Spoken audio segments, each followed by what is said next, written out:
Chapter 27. Stop! The 100 Charms beauty waved her hand and shouted after Zhang Xian. A group of people stopped in the air. One of her subordinates asked, "Palace Master, why did you stop? Lu Wanwan can't escape. Leave him alive to inform on Guangcang. More than 10 original Soul Stage elders died and so many spirit stones were lost. I believe on Guangcang will feel the pinch." The Allure beauty smiled. The man frowned and said, "Palace Master, don't you want to kill him? I'm afraid it will bring trouble to the Demon Illusion Palace." "Humph. Do you think on Guangcang won't know it was us who killed Lu Wanwan?" The 100 Charm Demon Lady said coldly, "I want the Blue Light sect to know that it was done by my Demon Illusion Palace.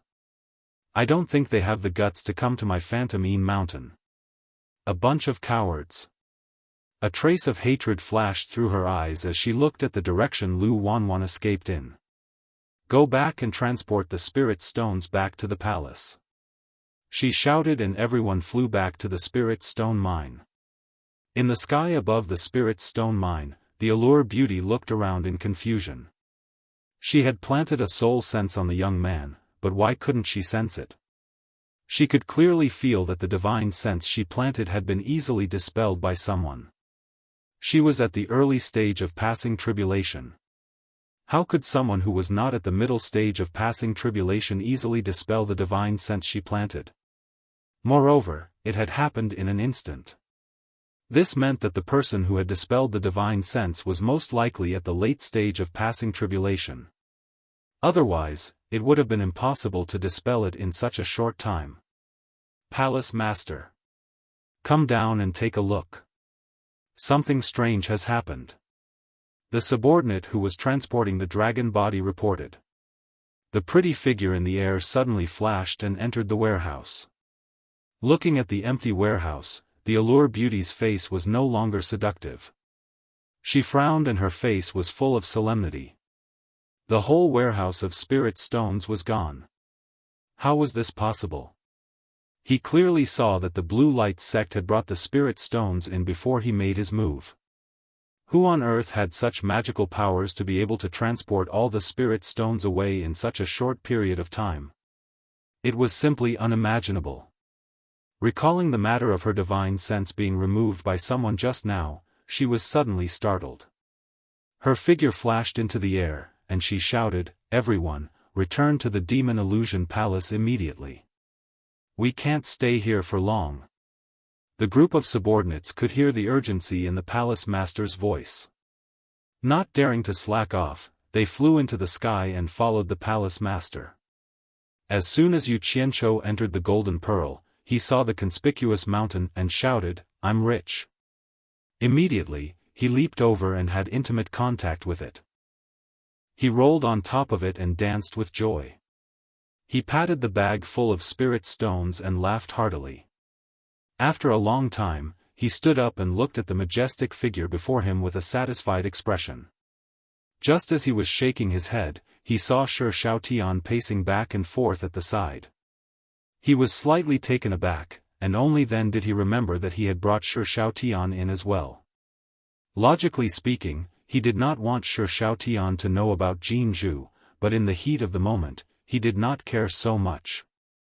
So be it. After observing him for this period of time, this kid should be a trustworthy person. Suddenly, he realized that something was wrong.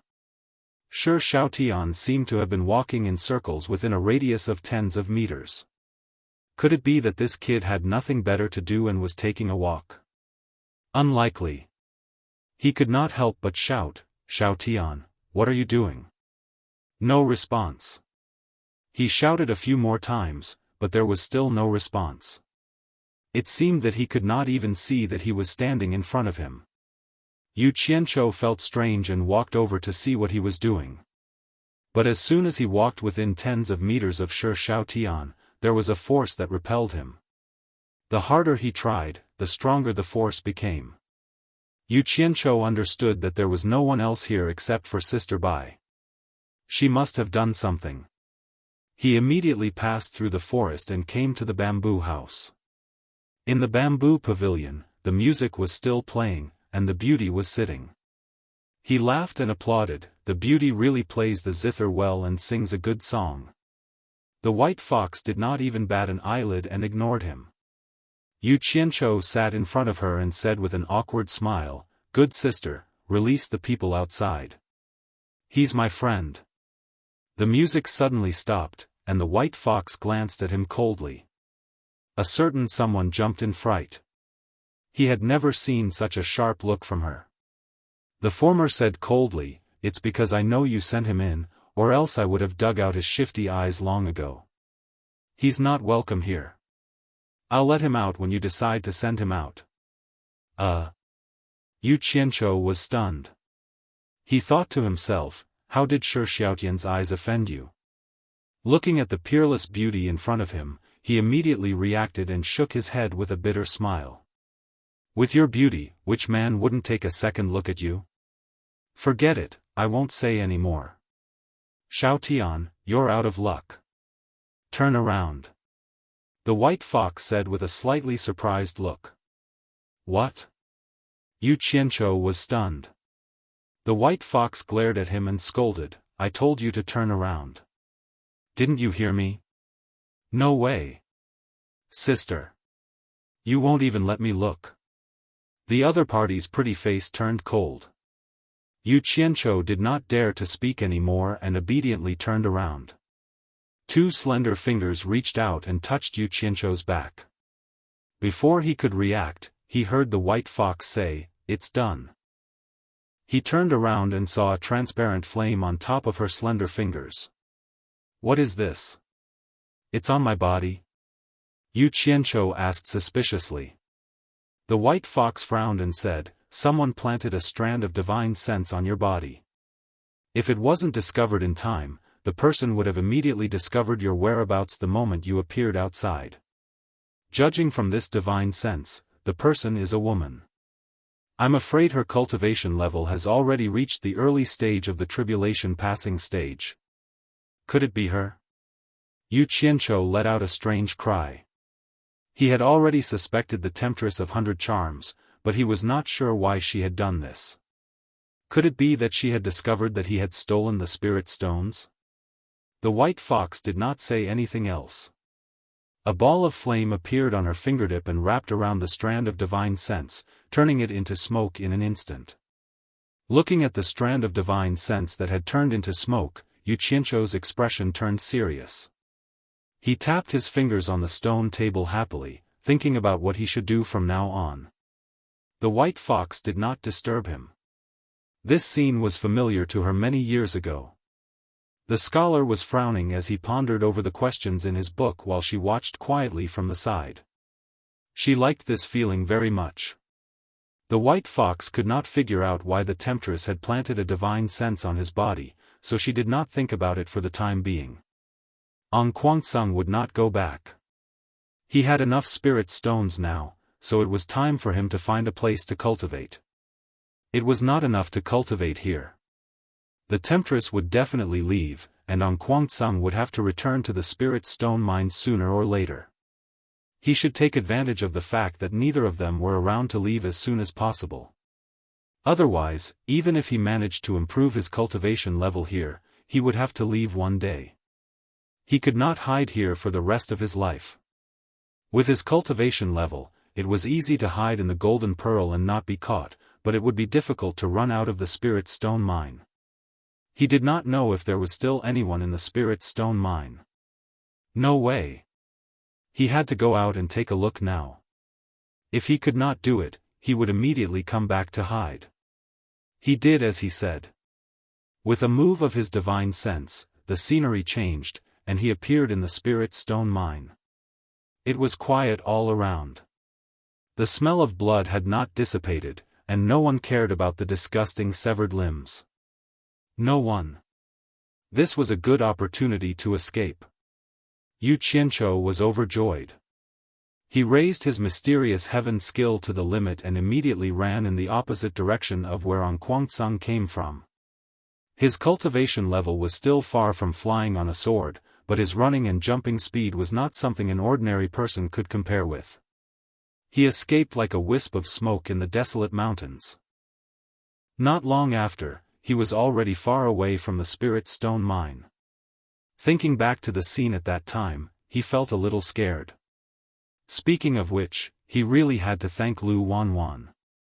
If he hadn't forced him and Xiaotian to carry the last 2 bags of spirit stones, the 2 of them would have been like the other miners, with their heads separated from their bodies. The situation at that time was too sudden. Even if he had the golden pearl, he would not have made it in time. Sigh. Cherish your life and try your best to escape. Just a while after Yu Qianzhou left, almost 100 streams of light came from the direction of Anquangsung and landed on the spirit stone mine. If anyone who knew Anquangsung saw this, they would be shocked. Almost all the elders of Anquangsung were there. Anquangsung sect master Lu Chongqing and elder Lu Wanwan were among them. They were led by 3 old men with white hair and beards. Even if Yu Qianzhou was here, he would not have seen these 3 people. Everyone glanced at the spirit stone mine that looked like a slaughterhouse. Their faces were all pale. When the 3 old men in the lead closed their eyes shone brightly. Just this point alone was enough to show the high cultivation level of the 3. Moreover, the 3 of them could stand in front of sect master Lu Chongqing. It was obvious that their status was not ordinary. The face of the old man in the middle twitched. He said slowly, "Look around." Other than the 2 old men on the left and right, everyone behind him received the order and dispersed. Soon, the elders returned and reported the situation. When they heard that all the spirit stones had been robbed and there were no survivors in the mine, the old man in the lead snorted and said, "Lu Chongqing, what did you do as a sect master? Why did you store the spirit stones for half a year before they were shipped back to the sect?" Lu Chongqing's expression changed. He knelt on the spot and said fearfully, "Master, the sect still has a lot of spirit stones in storage. The mining volume of the 5 spirit stone mines is increasing. I'm afraid that we won't be able to store all the spirit stones, so..." "Enough."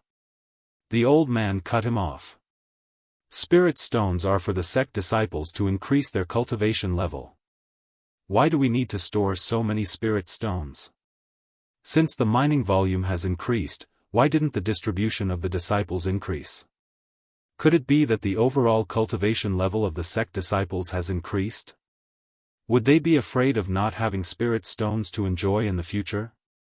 Short-sighted thing, why did I choose you as the sect master in the first place? All the disciples in the spirit stone mine are dead, and all the spirit stones have been robbed. What a shame.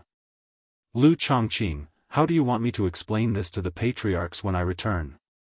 "Master, please don't be angry. I know I was wrong. I am willing to accept the punishment." Lu Chongqing, who also looked like an old man, had lost all of the dignity of a sect master. "Humph." The old man glanced at the kneeling disciple and looked at the 2 old men on the left and right.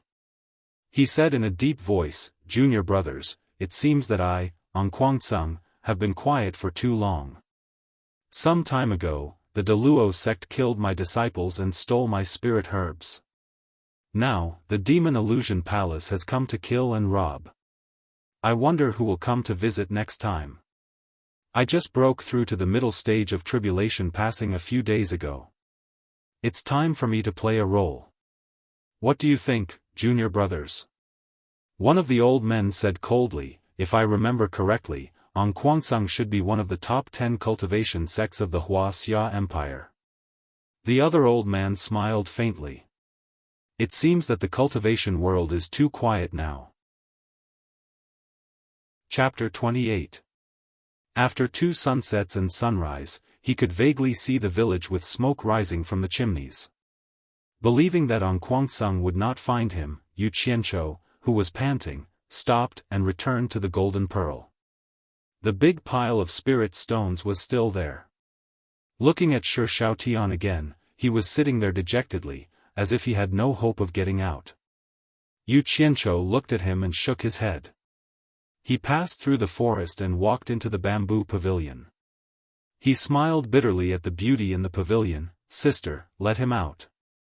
I'll bring him out. The white fox stopped playing the zither and glared at him. Without saying a word, she slowly stood up and walked out of the bamboo pavilion. Her white clothes fluttered as she walked out of the forest. Seeing the scattered spirit stones in the forest, she couldn't help but frown. Yu Qianqiu followed closely behind. The graceful figure in front of him was still as beautiful as ever, but the feeling that could entice him in the past was no longer there. For some reason, he no longer had any desire to get intimate with the white fox. Perhaps it was because he was used to calling her big sister, and subconsciously, he really did treat her as his big sister. The two of them stood in front of Xiaofan and watched him mumble to himself. He turned a deaf ear to the two people standing in front of him. The sky was so close, but they couldn't see anything. The strange thing was, Yu Qianqiu looked around and didn't see any formation. How could it trap Xiaofan? He looked at the white fox beside him and sighed, drawing a prison. Sister, you're really good, teach me when you can. I can't use it before I reach the foundation building stage. The white fox said softly. Her slender fingers formed a seal, and dozens of white lights shot out from all directions around Xiaofan. Yu Qianqiu looked carefully. The things that were shot out were actually spirit stones.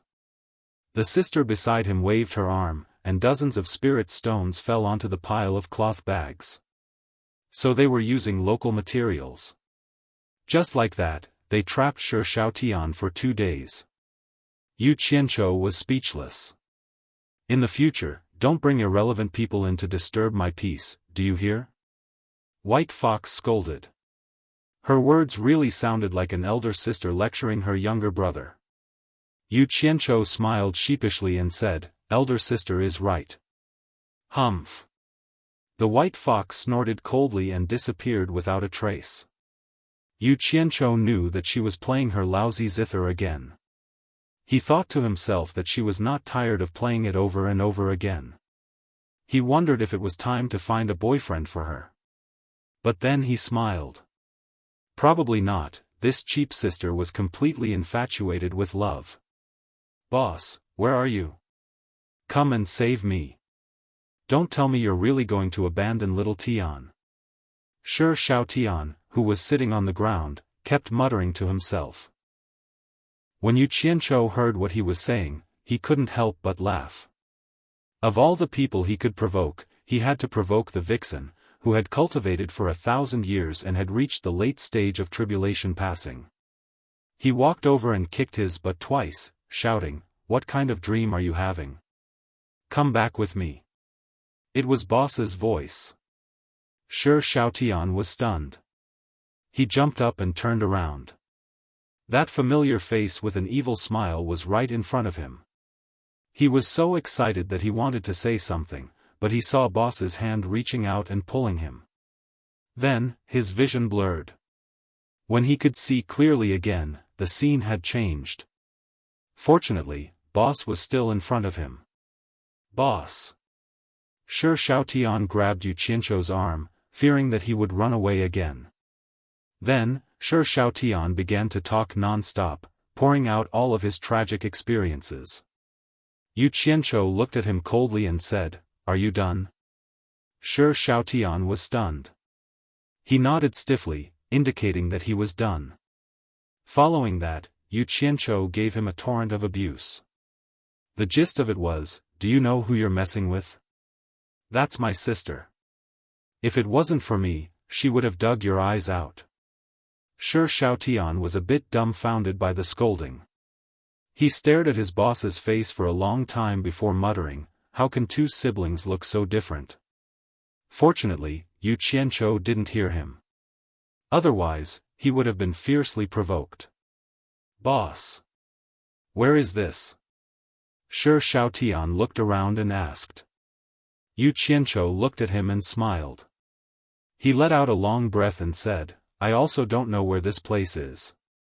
But from today onwards, the two of us will no longer exist in Anquangsung. We also don't need to look at Anquangsung's face anymore. He was right. When Lu Wanwan returned to Angquangsung, many people asked about Yu Qianqiu. The answer they got was that he had probably died in the hands of the Enchantress of 100 Charms. This made all the elders sigh. The capital of the Wuxia Empire was a bustling place. There was an endless stream of horses and carriages, and people came and went. Both sides of the smooth streets were lined with inns and teahouses. There were all kinds of shops. Walking on the streets, the sound of peddlers could be heard everywhere. From time to time, beautiful women dressed up could be seen. They were in groups of 3 to 5, trying to attract people. Looking at the signboards behind them, it was nothing more than Yi Hong Brothel or 100-Flower Brothel. The ladies in the brothel had long trained their eyes. They could tell who was rich and who wasn't. For example, the two people walking on the street, the ladies were afraid to avoid them. Yu Qianqiu and Shi Xiaotian chuckled. Their current appearances were indeed unsightly. They had traveled thousands of miles and were covered in dust. Finally, they had arrived at this bustling capital city. Why did they come here? Because Shi Xiaotian was homesick. Also, the two of them had left Angquangsung and didn't know where to go. Yu Qianqiu was also interested in seeing the capital. National Pillar General's residence? Far away from the bustling city, in front of a majestic courtyard, Yu Qianqiu read the signboard. He looked at Shi Xiaotian suspiciously and said, "Are you sure this is your home? Are you sure?" He couldn't be blamed for asking this question. The latter had led him on a few wrong paths while searching for his home. In the end, he had gone through so much trouble, and now he was led to a place with such a scary signboard. Shi Xiaotian shook his head silently. Looking at the majestic courtyard, tears welled up in his eyes. Yu Qianqiu looked at him in disdain. This unlucky child was crying so easily. It was really unbearable. However, it seemed like he was right. He didn't say anything else. He crossed his arms and waited quietly. The two of them were silent for a while. Just as Shi Xiaotian was about to knock on the door, the hurried sound of horse hooves came from afar. The two of them turned their heads to look. Dozens of horses galloped over from afar. Soon, they arrived before the two of them. "Stop!" The leading young general in dark silver armor waved his hand and shouted. He pulled the reins in his hand.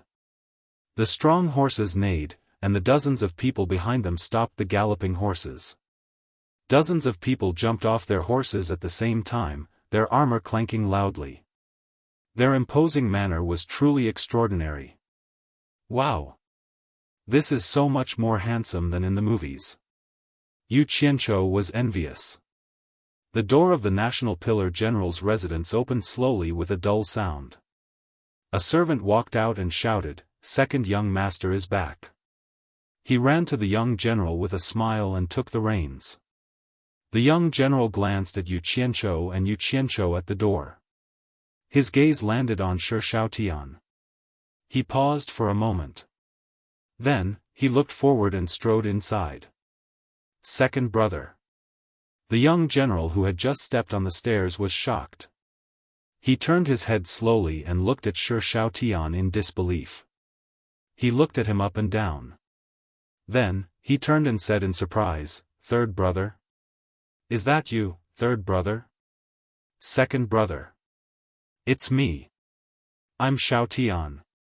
Shi Xiaotian stumbled over. "Third brother, it's really you," the young general exclaimed. The two brothers ran over and hugged each other.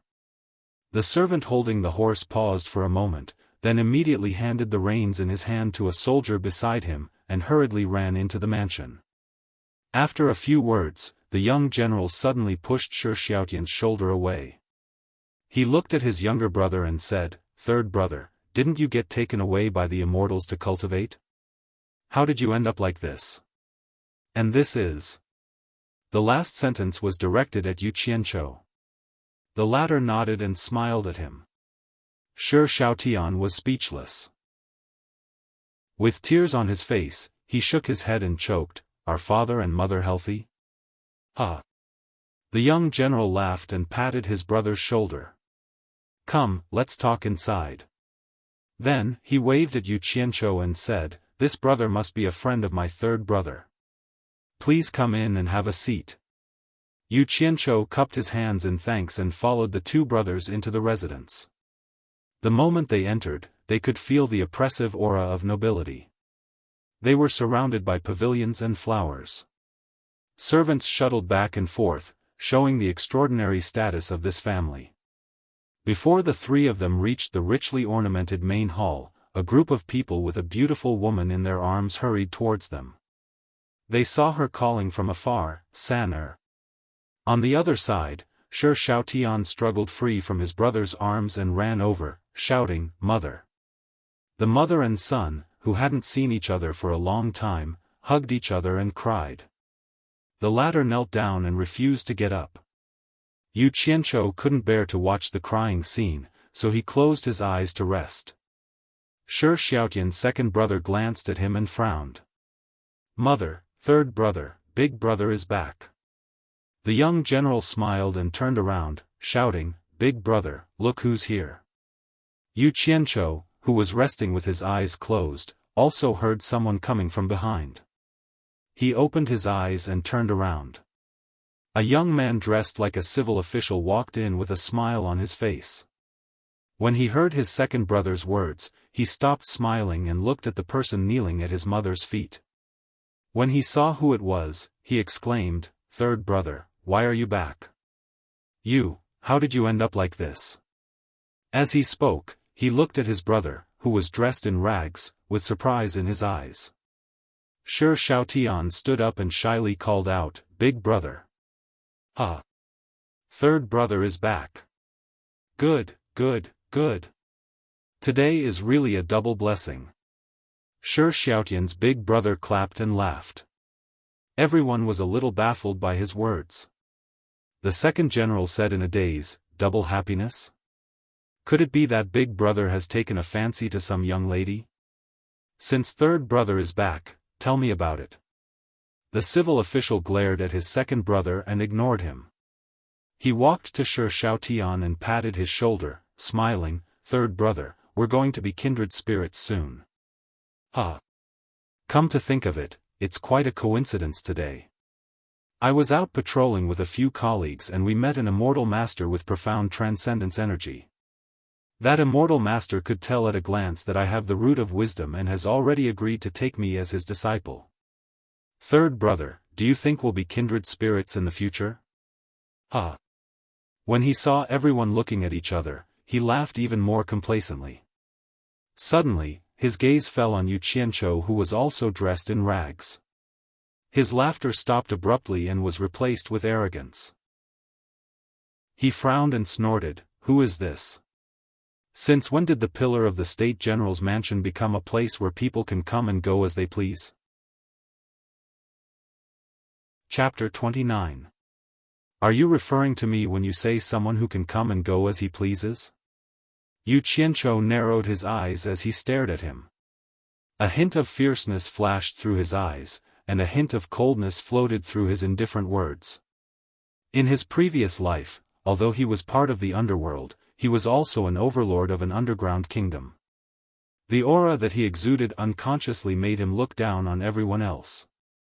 Although the people present were also people who had been above others for a long time, they relied on their illustrious family backgrounds.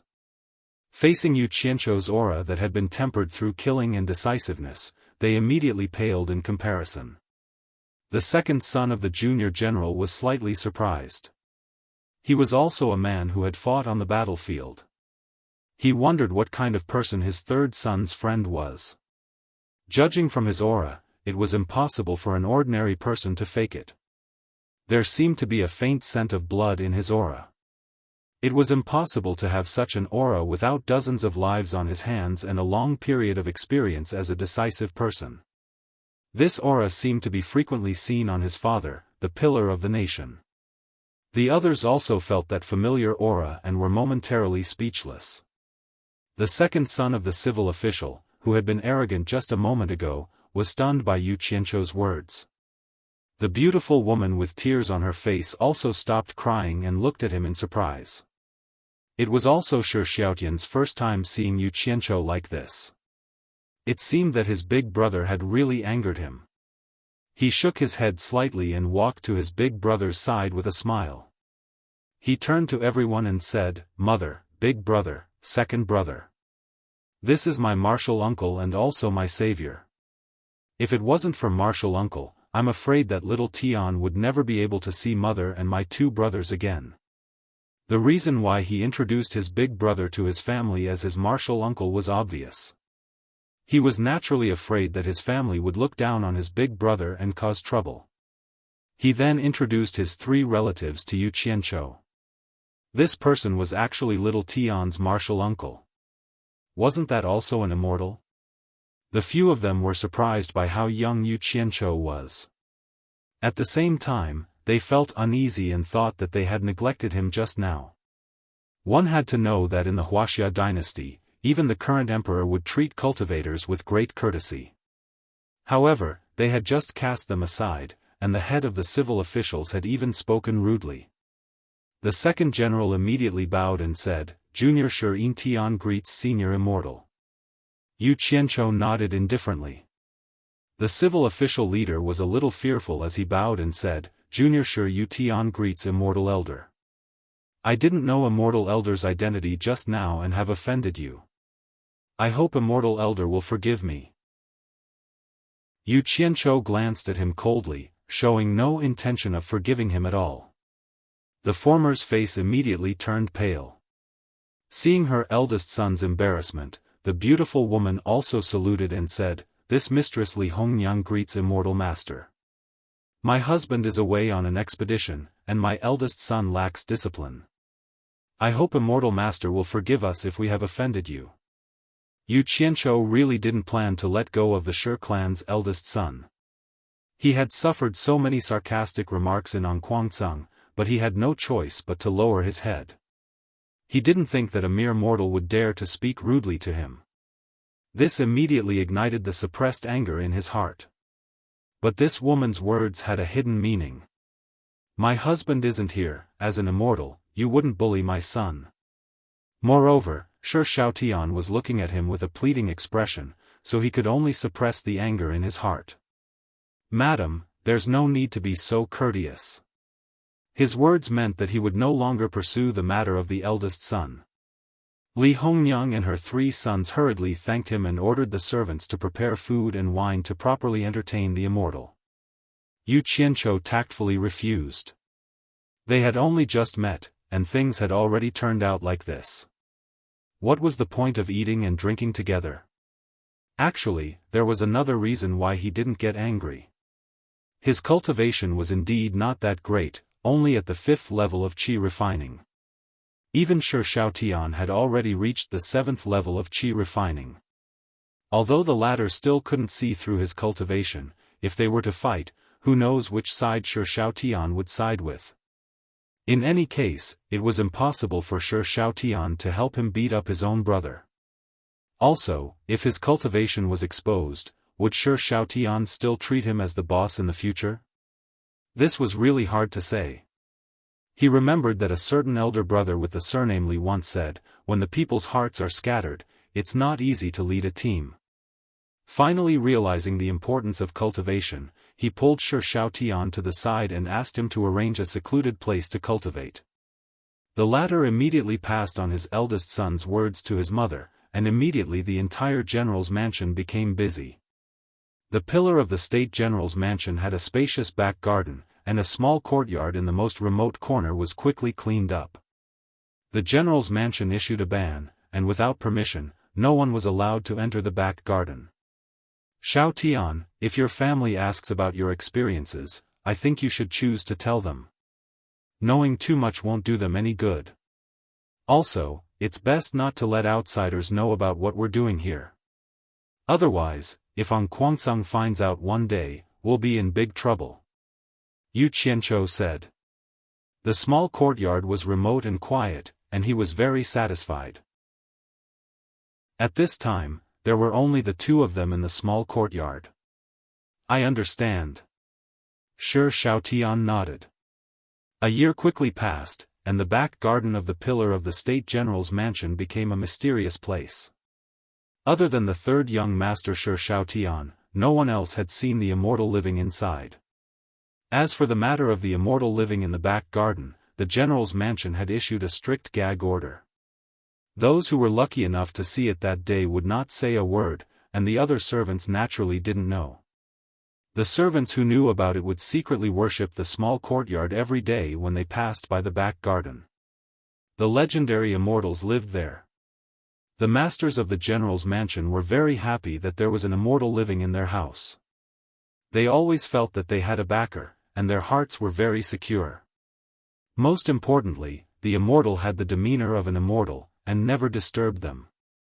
As long as good wine and food were sent over every day, the immortal wouldn't even take a step out of the courtyard, let alone disturb them. But there was one person who was more depressed, the eldest young master of the general's mansion. Once, in order to show off to the immortal who wanted to accept him as a disciple, he mentioned that there was also an immortal hiding in his house. In the end, the immortal refused to accept him as a disciple, and even refused to see him. This was too painful for him. It was fine if he didn't know that he had the root of wisdom, but after knowing, it was simply too torturous. How many people could resist the temptation of immortality? So he set his sights on Yu Qianqiu, wanting to become his disciple, and pestered his third young master several times to recommend him. But his third young master didn't agree at all, and said, "Big brother, I really can't see where you have the root of wisdom, you must have been tricked by someone." He was obsessed and didn't believe it no matter what, thinking that his third young master didn't want to recommend him because he had offended his martial uncle, and because of this, he blamed his third young master. There was one time when he was blinded by lard, and he barged into the small courtyard, intending to beg Yu Qianqiu to accept him as a disciple. In the end, the moment he stepped into the courtyard, he felt like he was in a fog, and he couldn't get out no matter how many twists and turns he went, and he didn't see a single person. This was originally a simple formation that Yu Qianqiu learned from the white fox in case someone barged in, and he set it up in the courtyard. Although it wasn't a powerful formation, it wasn't a problem to trap a mortal, but he didn't expect it to trap this guy. When Shi Xiaotian found out, he didn't know whether to laugh or cry. He could bring his big brother out, but it wasn't good for him to do that, so he could only beg Yu Qianqiu to let him go. After Yu Qianqiu understood why Shi Xiaotian was trapped, he shook his head and refused Shi Xiaotian, saying that he wanted to keep Shi Xiaotian trapped for a few more days, and if he didn't let his big brother suffer a little, he was afraid that there would be no end to it. Shi Xiaotian thought about it and agreed. But after 2 days, Li Hongniang became anxious, and she couldn't find her eldest son anywhere, and the imperial court was also looking for him everywhere. In the end, Shi Xiaotian was afraid that his mother and second brother would be too anxious, so he told his family that his big brother had barged into his martial uncle's courtyard and was trapped. Li Hongniang and Shi Yintian were shocked, and they quickly went to the courtyard in the back garden, but they didn't dare to enter the courtyard again. They saw Shi Yutian running around like a headless fly, and it was obvious that he was very weak since he hadn't eaten or drunk anything for 2 days. The mother and son immediately knelt in front of the courtyard and begged Yu Qianqiu. Yu Qianqiu thought that since the food and lodging belonged to him, he didn't want to go overboard, so he released Shi Yutian and warned him that if he barged in again, he wouldn't let him off lightly. This was only a small matter, but after the mother and son saw Yu Qianqiu's divine power, they respected him even more. After Shi Yutian had a taste of it, his heart itched even more, but he didn't dare to barge in again. Relying on the large amount of spirit stones in the golden pearl, Yu Qianqiu successfully broke through to the 10th level of qi refining in a short period of 1 year. Shi Xiaotian reached it earlier than him. After reaching the peak of qi refining, the next step was foundation building. After asking the white fox, a very serious problem was placed in front of him. Foundation building, core bearing, nascent soul, and tribulation passing were the 4 thresholds that cultivators couldn't cross. These 4 thresholds couldn't be crossed without the help of external forces, and the so-called external forces referred to the miraculous pills that could cleanse one's meridians. Why must one cleanse one's meridians? A cultivator's body was like a vessel. If the vessel wasn't strong enough, it wouldn't be able to bear a stronger cultivation. If one forcefully broke through, there would only be one result, and that was death by the explosion of the body. Yu Qianzhou asked the white fox, "You were trapped in the cave for so many years and didn't take any miraculous pills, so how did you break through from the nascent soul stage to the tribulation passing stage?" Now that I know this is the magical effect of the golden pearl, does that mean I can also use it to advance? The white fox told him again, this is not the same thing. The cultivation world was divided into 3 paths: human, demon, and ghost.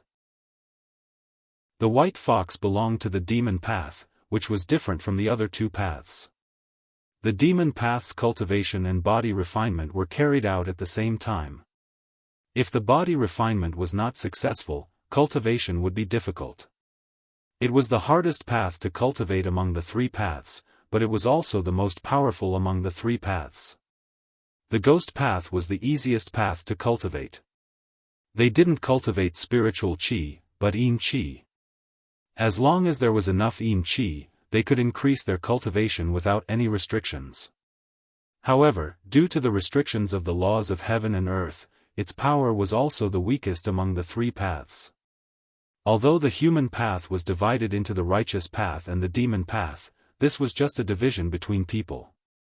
In fact, it was just a difference in the cultivation method. In the end, there was only one path. The human path was intelligent, and the 3 paths were respected.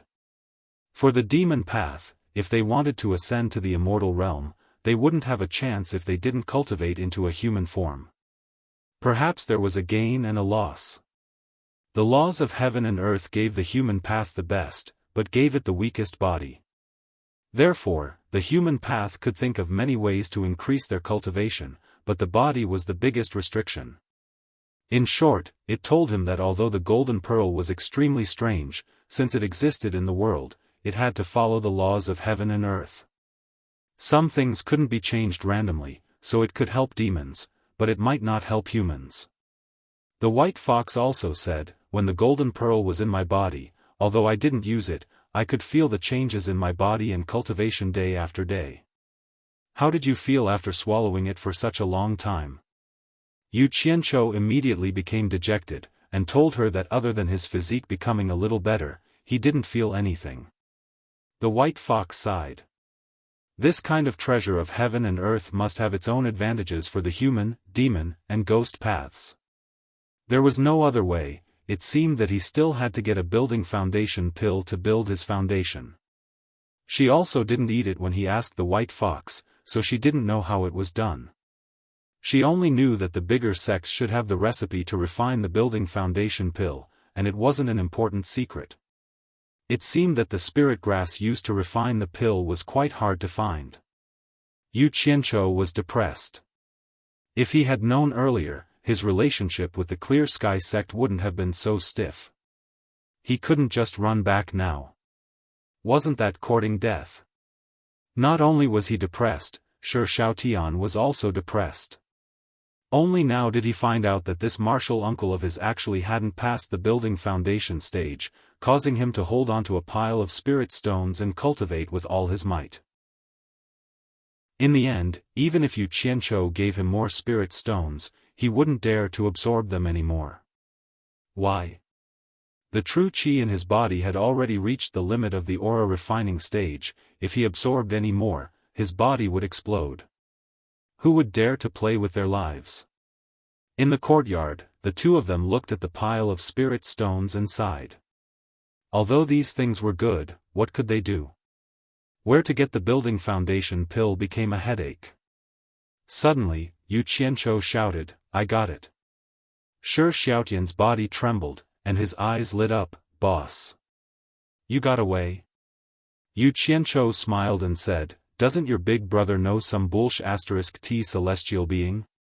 Go call your big brother over, I have something to ask him." Chapter 30. That's right. Shi Xiaotian slapped his forehead and ran out without saying anything else. After searching the residence, the servants said that the eldest young master had gone on an errand. He didn't want to wait any longer. He immediately ordered someone to prepare a horse and ran to the yamen where his eldest brother worked. He anxiously found his eldest brother. When the latter heard that it was Yu Qianqiu who was looking for him, he ran out without even asking for leave. As for the sedan chair that he used to work in, he didn't want to sit in it anymore. He untied the horse at the entrance of the yamen and disregarded the civil official's politeness. He got on the horse and galloped home. The way he got on the horse was very smooth. He was indeed the son of the pillar of the state general. He had a good upbringing. Eldest brother, wait. That's my horse. Shi Xiaotian shouted at the entrance of the yamen. However, his eldest brother wouldn't hear him. Even if he did, he probably wouldn't come back. He had no choice but to let his eldest brother's sedan chair bearer carry him back. The servant of the general's residence was stunned when he saw Shi Xiaotian returning on a horse. He smiled and said, "The eldest young master is back." Shi Xiaotian jumped off the horse and threw the reins away. He didn't have the time to care about him. He ran to the backyard and was about to enter when he seemed to think of something. He held onto the wall and shouted excitedly, "Celestial Master, Shi Xiaotian is here." He was afraid that no one inside could hear him, so he shouted twice. Didn't he say he went on an errand? Why was he here so soon? Yu Qianqiu was slightly stunned. He then said politely, "Yu Tian is here. Come in." He sounded like a senior talking to a junior. Shi Xiaotian didn't care about this. He accepted the order and walked in as if it was a matter of course. With the permission of the celestial master, he didn't encounter the same situation as last time. His anxiety turned into joy. On the steps under the eaves, the celestial master was looking at him with a smile. Shi Xiaotian was so excited that he couldn't speak. He knelt down and kowtowed continuously. "What are you doing? I just want to ask you a question. Why are you so excited? I'm not even as old as you. Won't this shorten my life?" Yu Qianqiu was a little dumbfounded. He didn't know that Shi Xiaotian would come before his younger brother could explain himself. He hurriedly walked down the steps and helped Shi Xiaotian up. He was so excited that his body trembled a little. "Did your brother tell you everything?" "There is something I need your help with," Yu Qianqiu said with a smile. Shi Xiaotian nodded and shook his head. Yu Qianqiu frowned, not knowing what he meant.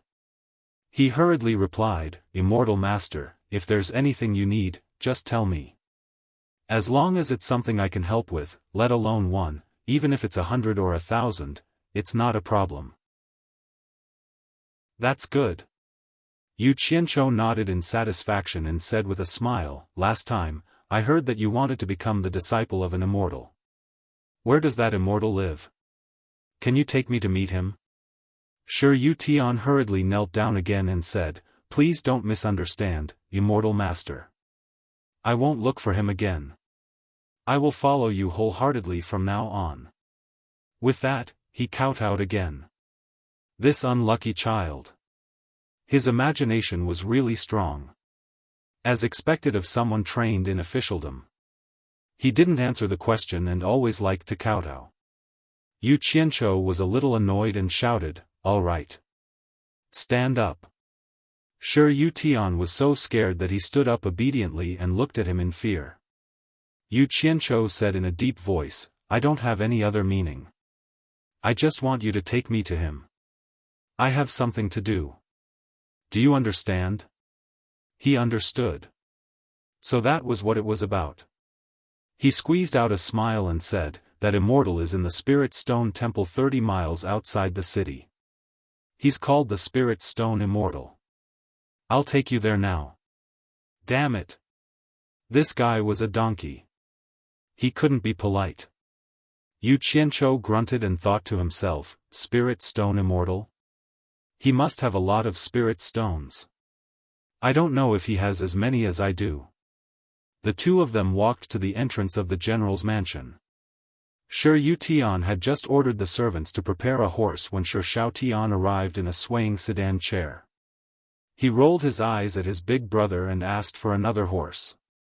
The three of them got on the horse. Shi Yutian led the way and ran out of the city. Out of the city, the three of them headed north. After running on the official road for a while, Shi Yutian led the two of them along a small path.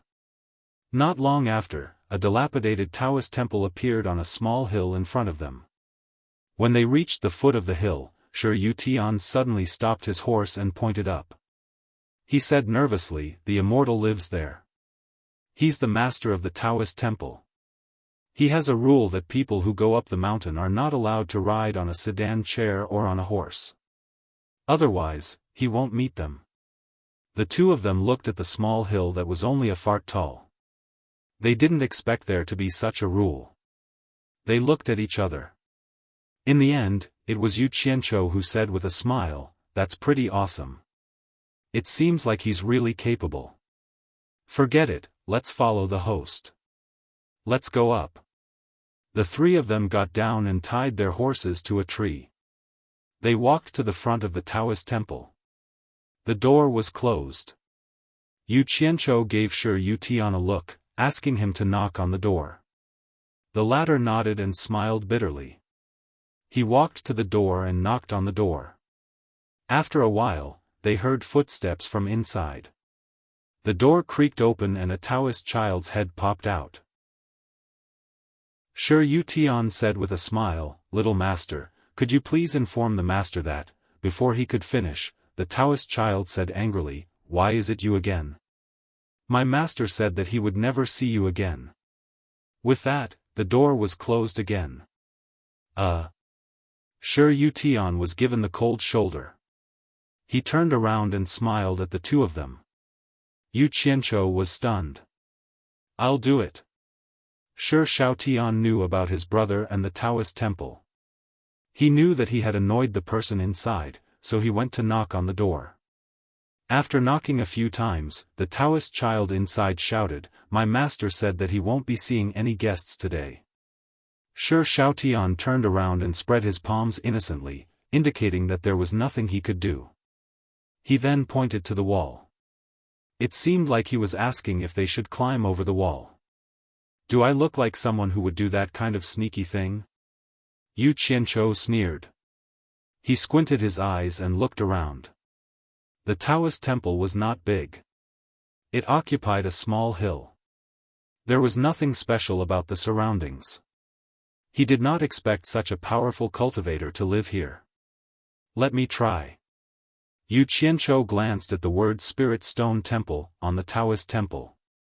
He walked to a millstone-sized bluestone opposite the door with his hands behind his back. The two brothers looked at each other, not knowing how he was going to knock. "Damn it! I'm giving you face, but you don't want it." Yu Qianqiu cursed under his breath. He stretched out his hand and lifted the 100-pound bluestone. Before the two brothers could react, they heard him shout, "Get out here!" The bluestone in his hand flew into the wall. Bang! A loud sound came from the courtyard. Dust flew everywhere. Even standing outside, they could feel the ground shaking. The two brothers were dumbfounded. An angry voice came from inside. "Who dares to cause trouble in my Spirit Stone Temple? You bastard!" Yu Qianqiu replied in a loud voice. He hurriedly walked to the door of the Taoist temple and fiercely kicked it. With another bang, two pieces of the door directly flew in. "You're courting death." Following the angry shout, a figure jumped over the wall and flew out. As soon as the person landed, he saw Shi Yutian. He pointed at him and scolded, "So it's you again. How dare you bring people here to fight? Do you want to die?" After saying that, he glanced at the other two. Shi Yutian was already scared stiff by Yu Qianqiu's actions. When he heard the person's words, he quickly knelt down and kowtowed. "Immortal Master, please forgive me. Immortal Master, please forgive me." The younger brother saw his older brother's actions and frowned. He pulled him up and shouted, "Big brother, you're giving the general's residence too much face. Putting on such a big show. I was wondering what kind of bullshit immortal had such a high cultivation level. So it's just an old man at the 10th level." Yu Qianzhou laughed. With one look, he could tell that this person was also at the 10th level of the qi refining stage. The person who came had a sage-like appearance. He didn't look very old, about 40 years old. He had 3 long strands of beard, and his face was flushed. If he held the green dragon crescent blade in his hand, he would look like Guan Yu from the TV shows in his previous life. The person who came was the temple's master, Spirit Stone Immortal. He was shocked when he saw the other two. Needless to say, Shi Xiaotian was also at the 10th level of the qi refining stage. However, he couldn't see through Yu Qianzhou. It didn't matter if he couldn't see through Yu Qianzhou's cultivation level. What was worse was that Yu Qianzhou could see through his cultivation level at a glance. This meant that Yu Qianzhou's cultivation level was higher than his. Moreover, both of them didn't look very old. To have such a cultivation level at such a young age, they must be disciples of some big sect. Although one couldn't judge one's age by appearance in the cultivation world, they were not people he could afford to offend. Thinking about this, the matter of him being hit by stones was already a small matter.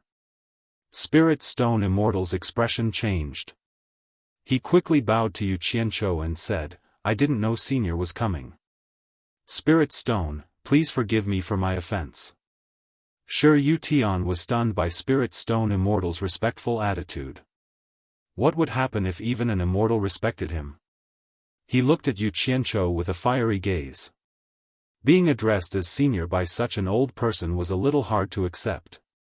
Yu Qianzhou thought about it and felt relieved. The cultivation world was a place where the strong preyed on the weak. Whoever was strong was awesome. Since the other party couldn't see through his cultivation level, it wasn't wrong to address him as senior. He smiled and said, "No need to be so polite. I have something to ask you." Spirit Stone Immortal nodded and said respectfully, "Senior, please come inside." Yu Qianzhou glanced at Shi Yutian, whose eyes were shining, and said to Lil Tian, "I'll be right back. You two wait for a moment." The two brothers agreed. Seeing how respectful their master was, the boy inside the door quickly ran back to prepare tea. The two brothers didn't wait for long outside the door. Suddenly, they heard the sound of fighting coming from inside. Shocked, Shi Xiaotian flew into the courtyard. Chapter 31. Just as Shi Xiaotian landed in the courtyard, a figure flew out of the Daoist temple's main hall and landed in front of him. When he saw who it was, he was shocked. It was none other than Yu Qianzhou. Shi Xiaotian quickly helped him up. Then, Spirit Stone Immortal jumped out of the main hall's entrance. He pointed his sword at Yu Qianzhou and scolded, "I was wondering which expert came to cause trouble. So it's also a level 10 qi refinement cultivator. How dare you?" Shi Yutian, who had sneaked in, happened to see this scene. The thought that his master couldn't beat Spirit Stone Immortal appeared in his mind. Yu Qianzhou looked at his tattered robe and wiped the moisture from the corner of his mouth. The back of his finger was smeared with blood. He narrowed his eyes and sneered. When he and Spirit Stone entered, they were polite and asked some questions, and Spirit Stone Immortal answered them sincerely. It turned out that Spirit Stone Immortal had agreed to take Shi Yutian as his disciple, but it wasn't because he had a cultivation bone.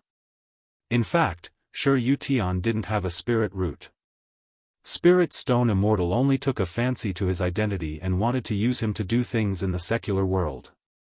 Later, when he heard that there was an immortal hiding in his house, Spirit Stone Immortal immediately gave up on the idea. He was afraid of getting into trouble. Unexpectedly, this Spirit Stone had an extraordinary background. He was born in the Wuxia Empire's #1 cultivation sect, the supporting Immortal Island, and his grandfather was an elder of the supporting Immortal Island. After his grandfather passed away, supporting Immortal Island declined in his father's generation. Supporting Immortal Island was different from other sections. It had a strange rule. If a disciple failed 3 times in a row, they would be chased out of the sect to make a living on their own. Spirit Stone Immortal Island was chased out of supporting Immortal Island and ended up here. Perhaps he was afraid that Yu Qianzhou would look down on him. He told Yu Qianzhou a secret. Although he wasn't doing well now, it was still possible for him to return to supporting Immortal Island. Because his grandfather was an elder, he had an supporting Immortal Medallion. This was something only elders and above had. Anyone with a spirit root could use the token to join the supporting Immortal Island. However, the token could only be used once before it was taken away. Thus, he wanted to see if there was a chance for him to reach the Foundation establishment stage outside before going back. Otherwise, if he ran back rashly and failed to reach the Foundation establishment stage next time, he would be chased out again. Then, he would not have a chance to go back anymore. Yu Qianzhou had just escaped from Anquangcang. He had no place to get Foundation Building Dawn, so he came here to inquire about Foundation Building Dawn. Now that he heard that this guy actually had Foundation Building Dawn, how could he not be happy? He then asked Yu Qianzhou if anyone could join Fuxian Island with a token. Spirit Stone did not suspect anything as he had already determined that Yu Qianzhou was a disciple of some other sect. He confidently told Yu Qianzhou that Fuxian Island only recognized the token and not the person. Yu Qianzhou was delighted. He asked Spirit Stone if he could give the immortal supporting token to him. When Spirit Stone heard this, he got a huge shock and scolded himself for talking too much. However, he was afraid that Yu Qianzhou would snatch it from him, so he tactfully refused. Spirit Stone's guess was right. Yu Qianzhou really had the intention to rob him. Seeing that soft talk didn't work, he could only force it from Spirit Stone. However, this immortal supporting token was Spirit Stone's last hope of joining the supporting Immortal Island. Naturally, he was unwilling to give it to Spirit Stone. One wanted it forcefully, while the other didn't. The two of them finally started fighting. Because Spirit Stone couldn't see through Yu Qianzhou's cultivation, he was rather afraid at first. He resisted with all his might. After a few moves, he was shocked to discover that Yu Qianzhou was only Qi refinement level 10. Spirit Stone's confidence was greatly boosted. Only then did Yu Qianzhou realize that although their cultivation levels were similar, Spirit Stone's battle experience in the cultivation world was far from Spirit Stone's. Hence, the scene that Shi Xiaotian and his brother saw happened. "Boss, let me do it." Shi Xiaotian stared at Spirit Stone. He. "No need, you stand to the side." Yu Qianzhou sneered and pushed Shi Xiaotian away. In his subconscious, he was still the boss of the underworld. Since he was the boss, if he couldn't win and let his lackeys fight, then he wouldn't be able to survive in the future. Spirit Stone's confidence was greatly boosted. "Young man, I'll give you a chance. Go back and improve your cultivation before coming back." Just as Yu Qianzhou was about to scold him back, he suddenly felt his dantian heat up. He secretly circulated his energy to check and saw that the golden pearl in his dantian was emitting a golden glow. His whole body suddenly became warm. The meridians that were broken by the palm strike were actually slowly healing. So the golden pearl had such a magical effect? It was indeed a good item. Yu Qianzhou, who had calmed down, stared at the sword in his hand. This was the sword that his master, Hao Sansi, had given to him. This was the first time he used it in a fight. He had clashed a few times just now, but there wasn't even a scratch on it. The quality was indeed good. It just didn't feel as smooth as the machete from his previous life. Damn it! What bullsh** T cultivators. Today, he had finally experienced it. If one's cultivation hadn't reached the foundation building stage, fighting was no different from fighting with mortals. They couldn't fly, and it was even more impossible for them to casually swing their swords like the white fox. If they used all their strength, they might be able to use the move, air-splitting palm, but the opponent wouldn't just stand there and let you chop them. I don't believe that I, your father, was considered an expert in one-on-one fights and group fights in my previous life. Today, I won't be able to defeat you. Thinking of this, he pointed the sword in his hand at Spirit Stone and coldly said, I'll ask you again, are you going to give me the item or not? Spirit Stone was stunned. He couldn't win, yet he still dared to be stubborn. He couldn't help but laugh evilly, you really don't know life from death. I gave you a chance, but you don't want it. Then, you can stay here and don't leave. After he finished speaking, he fiercely pounced forward and stabbed with his sword. Meeting on a narrow path, the courageous wins. A phrase flashed in Yu Qianzhou's mind. With a sigh, he swung his sword to block the sword that was stabbing at him. Immediately, he held the sword with both hands and used all his strength to wildly hack at it. The long sword whistled through the air as it chopped down. Spirit Stone was slightly startled. He raised his sword to block the attack and dodged to the side. Clang! He suddenly felt his palm go numb from the impact, and his sword almost fell out of his hand. He quickly took a few steps back. However, the other party followed up as if he didn't care about his life. He held the sword with both hands like it was a knife and hacked at Spirit Stone in a frenzy. Yu Qianzhou chased after Spirit Stone, who was dodging all over the place. His sword wanted nothing more than to hack him in half. Clang, clang, clang. The long swords clashed non-stop. Shi Xiaotian, who was originally secretly worried for Yu Qianzhou, was dumbfounded. Today, he finally understood a principle. So swords could be used like this. Boss's sword dance was astonishing. It was simply unforgettable after seeing it. It was like a torrential storm of attacks without any regard for his life. Shi Yutian, who was hiding at the side, was also a little dumbfounded. So this was how immortals fought. They didn't seem to be much different from the hooligans on the street. They didn't have any of the legendary elegance at all. He couldn't help but ask himself, even if I could cultivate in the future, would I be able to do this? In an instant, his heart turned gloomy, and his thoughts of cultivating became colder. Spirit Stone, who was full of confidence just a moment ago, suddenly felt miserable after a few moves. He had never seen someone fight with a sword like this. The hand that was holding the sword was almost unable to hold it. It was a pity that he had never practiced using his left hand. Otherwise, he could switch to using his left hand. That way, he would be able to hold on for a while longer. Spirit Stone fled in all directions in the courtyard. He really couldn't hide anymore, so he swung his sword to block once. However, something happened that made him tremble with fear.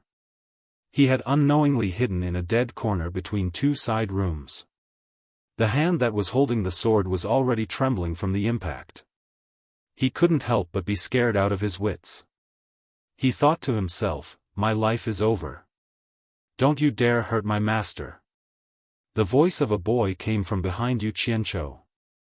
The boy raised a big iron rod that was used to strike a bell, and fiercely smashed it towards Yu Qianzhou's head.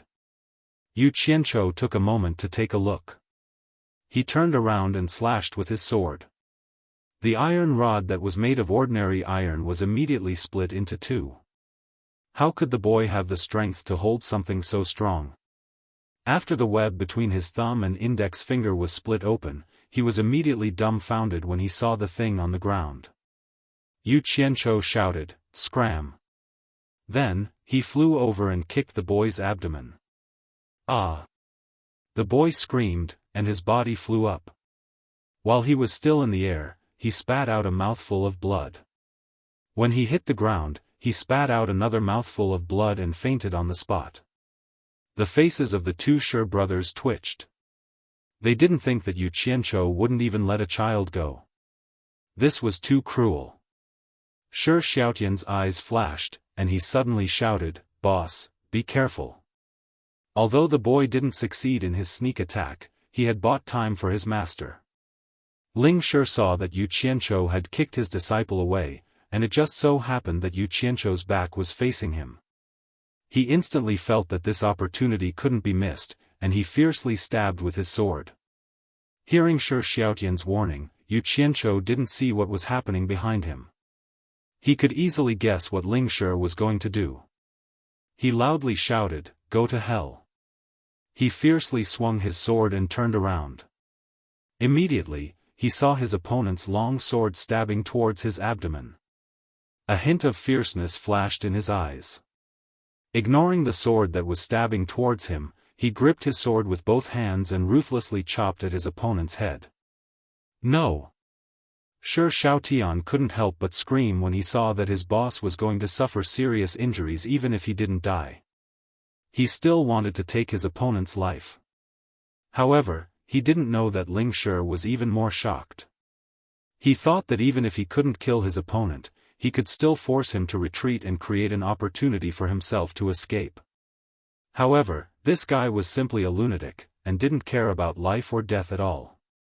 "I have a feud with you for killing my father. Is it worth it for you to do this?" As this thought flashed through his mind, Ling Shi hurriedly withdrew his sword and fiercely retreated. Bang! Yu Qianzhou went berserk. He couldn't control his sword, and the corner of the wall on one side of the room collapsed, nearly burying Ling Shi. The latter trembled with fear as he looked behind him. There was no way out anymore. In front of him, Yu Qianzhou stepped on the collapsed brick wall and passed through the rising dust. Wielding his sword, he pressed forward with a murderous aura. Fight! Ling Shi fiercely brandished his sword and stabbed forward. A cold light flashed before his eyes, and with a clang, the sword in his hand trembled.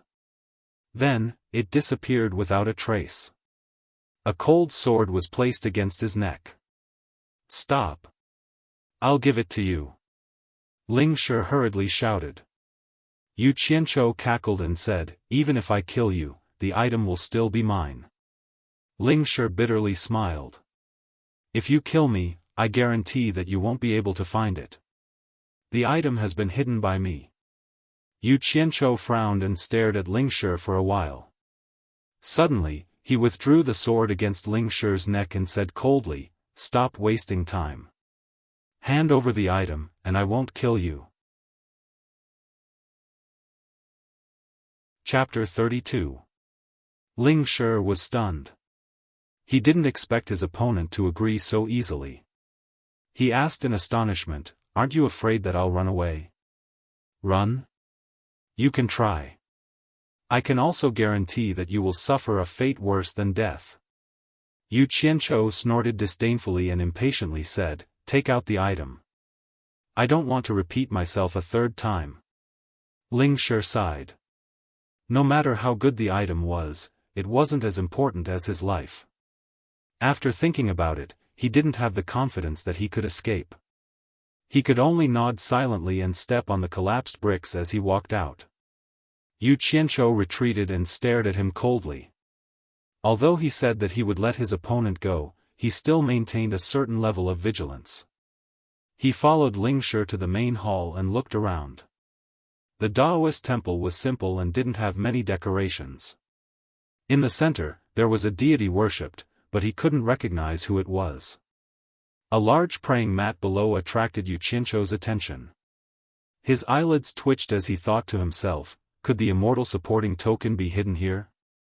While Ling Shi was still sighing, Yu Qianzhou took a few steps forward and grabbed the praying mat. The former's expression instantly changed. Hua! The praying mat was torn apart, and 2 items fell to the ground. The buckwheat husks inside were scattered all over the ground. Yu Qianzhou glanced at Ling Shi and slowly picked up the 2 items. At this moment, Shi Xiaotian also came in. His boss's ferocity just now was deeply engraved in his heart, but he didn't know why his boss would fight with his life on the line. Seeing Yu Qianzhou playing with the two items in his hands, and then looking at Ling Shi's reluctant gaze, Shi Xiaotian's heart skipped a beat. Could it be that boss is fighting so hard just to snatch other people's items? Yu Qianzhou carefully examined the items in his hands. The two items were a wooden token and a jade plate. The wooden token was simple and unadorned, and its sides were engraved with patterns. On one side, the words, "Supporting Immortals," were engraved. On the other side, the image of an island was engraved. Releasing his divine sense to investigate, he could feel a roaming wave of true qi. Clearly, it was injected by someone. Needless to say, this was the so-called Supporting Immortals token. The words 100 Flowers Valley were engraved on the Jade Archive. There was also a surge of Jinqi that had been channeled into the Jade Archive. There was nothing special about the rest of it, and no one knew what it was used for. Yu Qianzhou looked at the Spirit Stone and asked, "What is this thing used for?" Spirit Stone didn't know whether to laugh or cry. He didn't expect that the thing he had spent so much effort to hide would be found out so quickly. He had thought that no one would notice where he had hidden it. Hearing Yu Qianzhou's question and looking at the thing in his hand, he was slightly taken aback.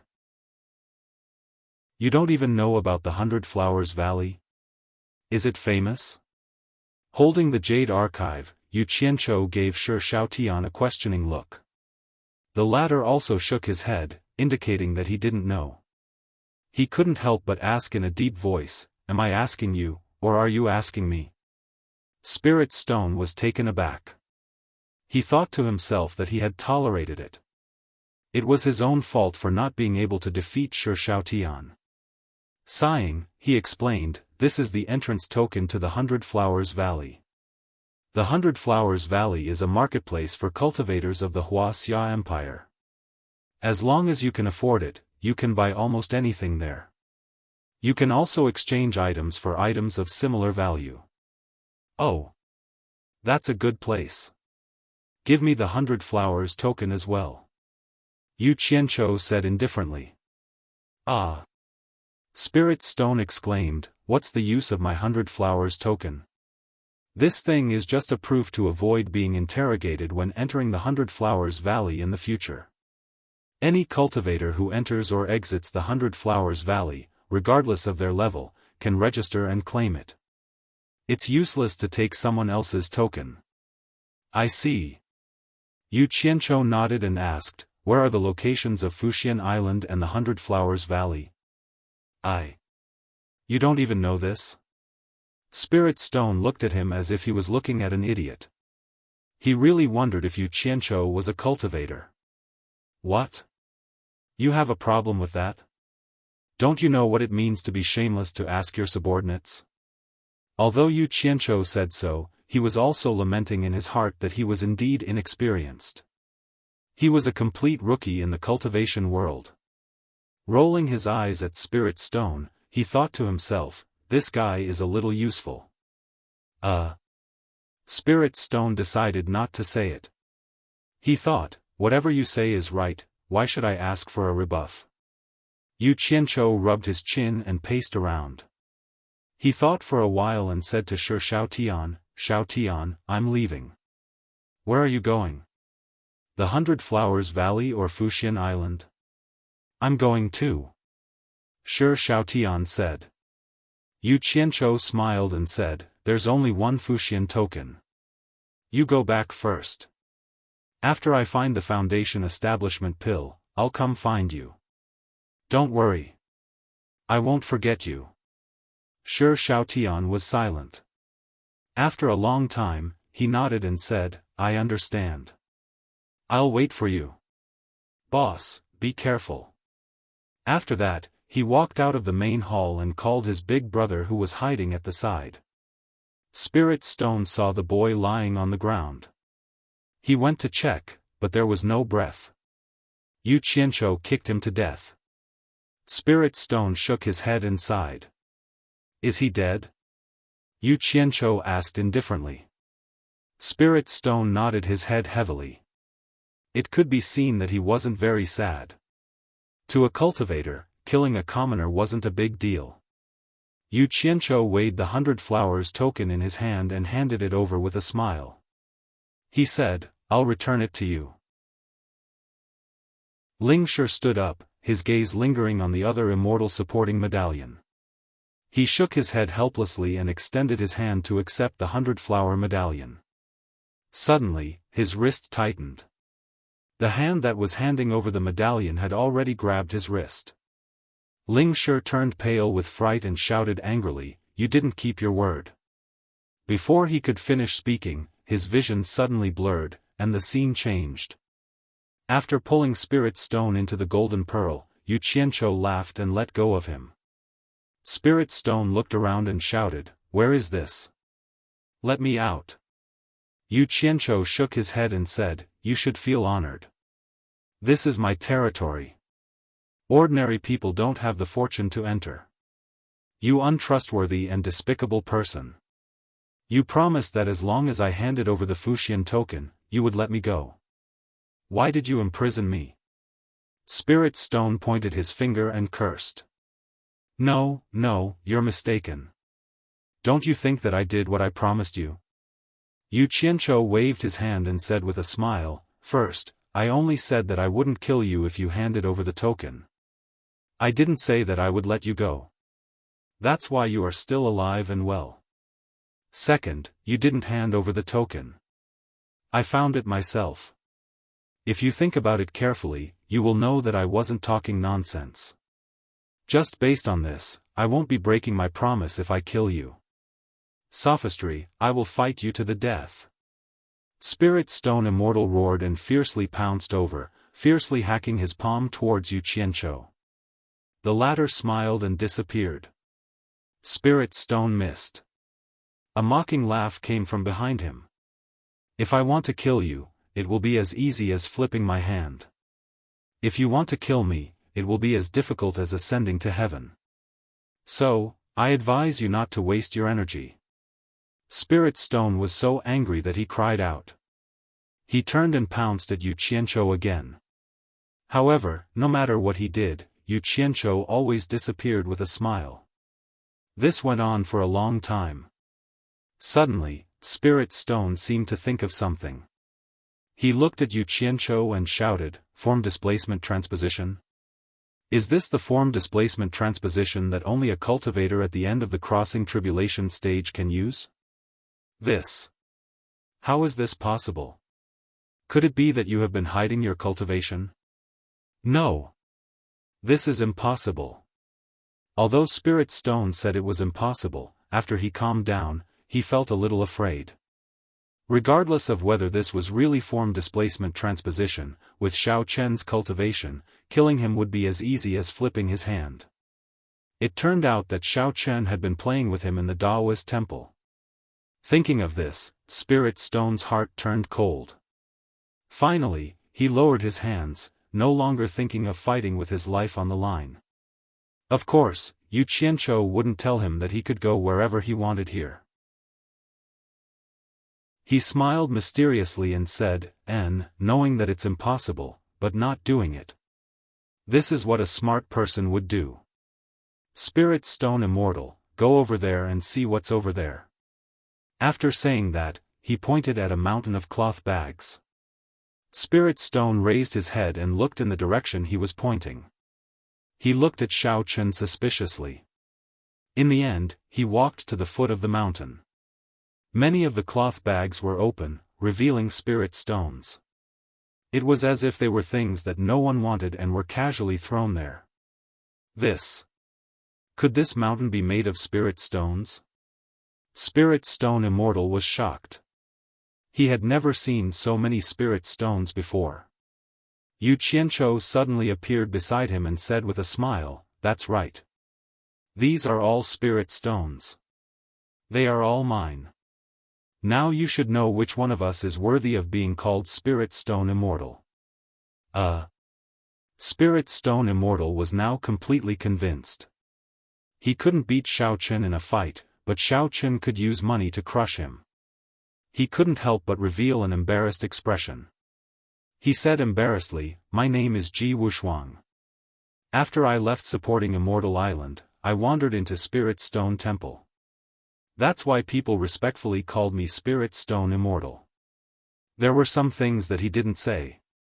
After he chased away the original owner of Spirit Stone Temple, he became Spirit Stone Immortal. Yu Qianqiu kept staring at Spirit Stone Immortal's expression. He was very satisfied with the current effect. This was the effect he wanted when he brought Spirit Stone Immortal here. Yu Qianqiu had no experience in the cultivation world, so he needed such a person to be his follower. As for Spirit Stone Immortal's trivial matters, he couldn't be bothered. Yu Qianqiu frowned and said, "What Spirit Stone Immortal? Chicken is peerless and duck is peerless. It sounds so bad. I'll change your name. I guarantee it will sound better than now." "Change my name?" Spirit Stone Immortal asked in astonishment. "Why? You don't want to?" Yu Qianqiu shouted in a deep voice. Spirit Stone Immortal shook his head silently. He didn't agree, but he also didn't say that he didn't agree. Anyone would feel uncomfortable changing their name again and again. Yu Qianqiu stared at Spirit Stone Immortal's red face and 3 strands of long beard. He blushed and said, "From now on, you will be called Guan Yu." Guan Yu's courtesy name is Yunchang. It means Guan as in gate, Yu as in feather, Yun as in white cloud, and Long as in long. What do you think of this name? Guan Yu, courtesy name is Yunchang. Spirit Stone Immortal couldn't figure out why he chose this name. He muttered a few times but couldn't find anything special about it. He was puzzled and asked, "Why did you choose this name?" Yu Qianqiu chuckled and made a mighty pose of wielding the green dragon crescent blade. He said, "Don't you think this name is very mighty, very bold, and very weighty?" Spirit Stone Immortal shook his head and muttered, "I can't tell. Guan Yu, how weighty can a feather be? Looks like this guy isn't too satisfied." Yu Qianqiu rolled his eyes and chuckled. He said, "As long as you promise to use this name in the future, I can also guarantee that you will succeed in building your foundation within 10 years. "Really?" Spirit Stone Immortal's eyes lit up.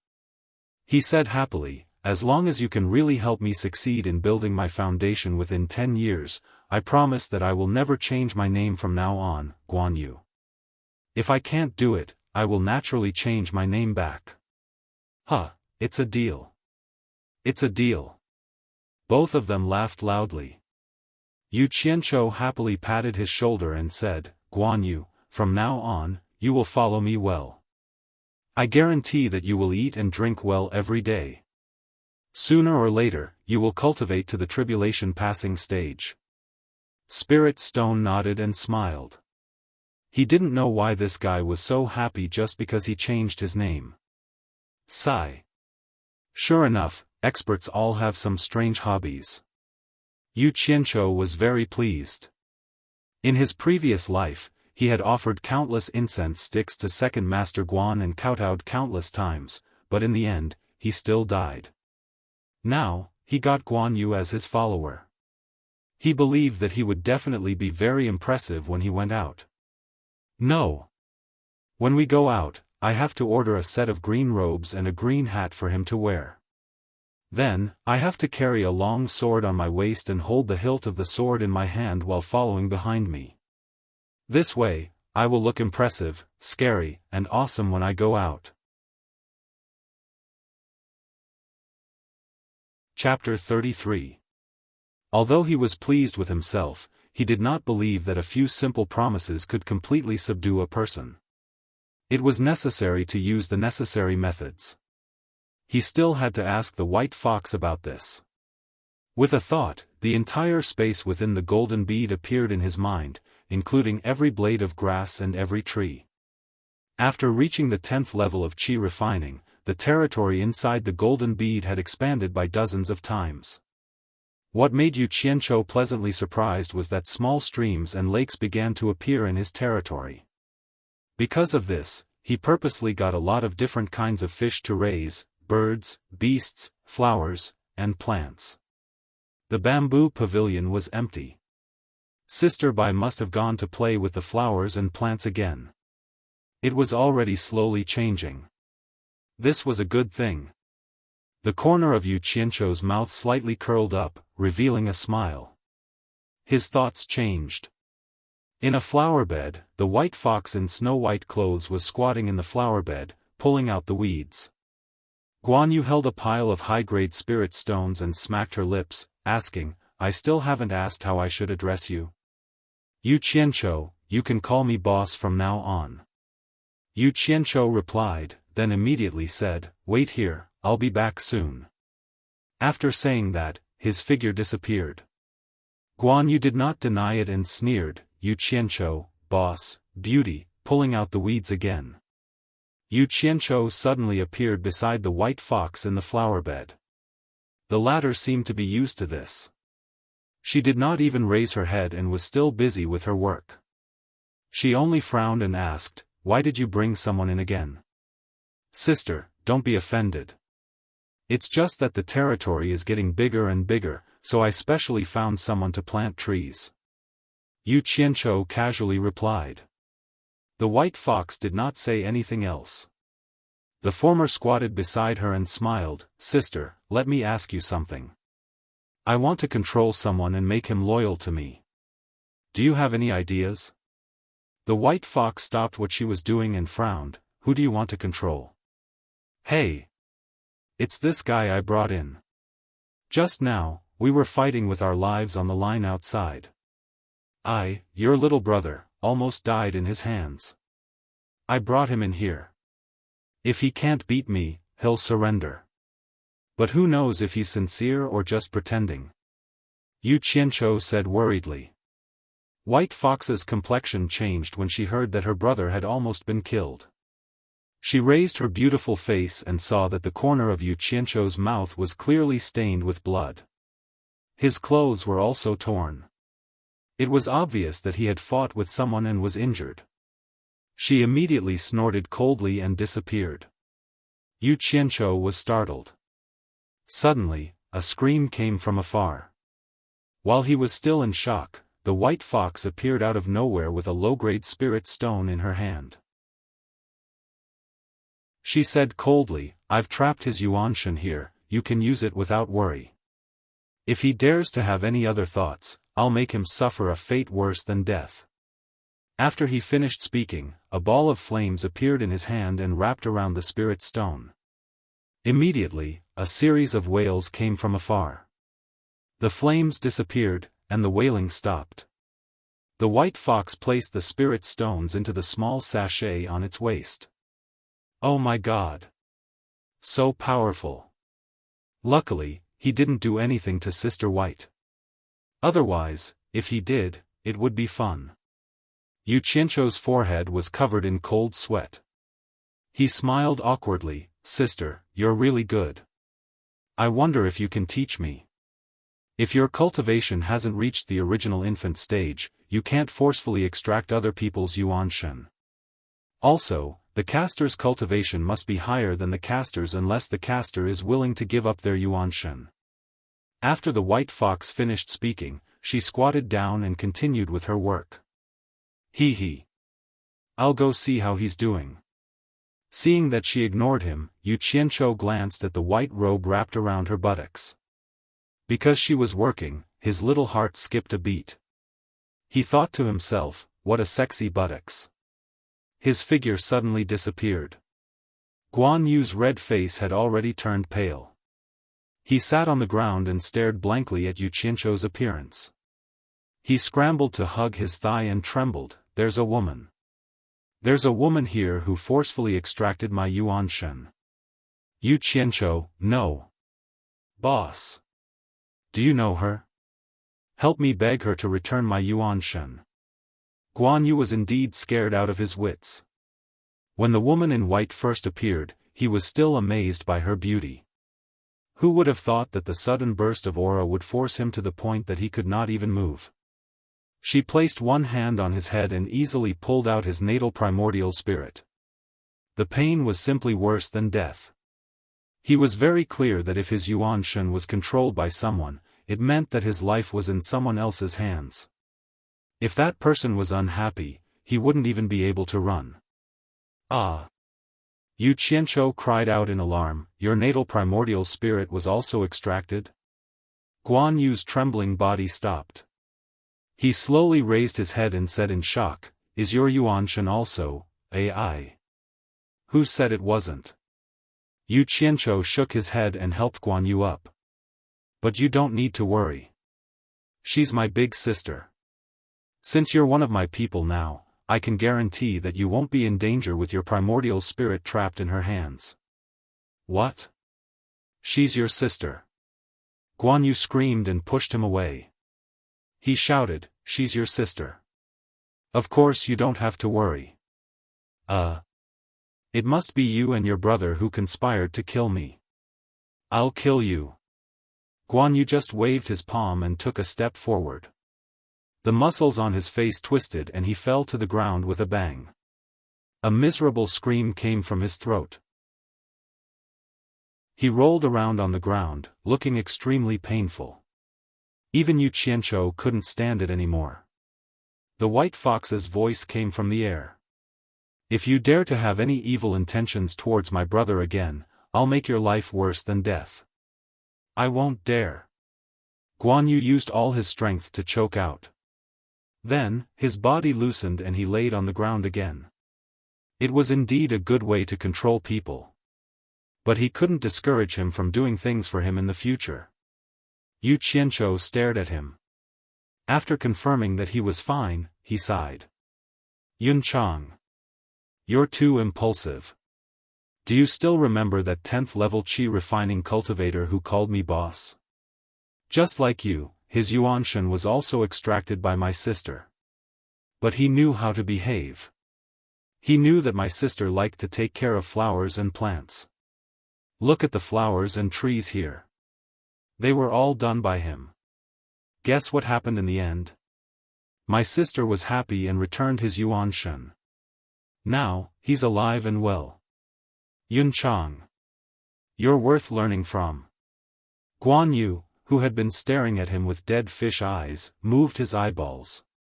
There was some spirit in them. His Adam's apple trembled as he said, you're not lying to me? He struggled to get up. Yu Qianzhou rolled his eyes at him and snorted. Do I look like the kind of person who would lie to people so easily? Guan Yu's gaze fell on the forest. He realized that those trees were indeed not native. There were obviously traces of them being transplanted. He nodded thoughtfully. Do you know why I named you Guan Yu? Yu Qianzhou asked.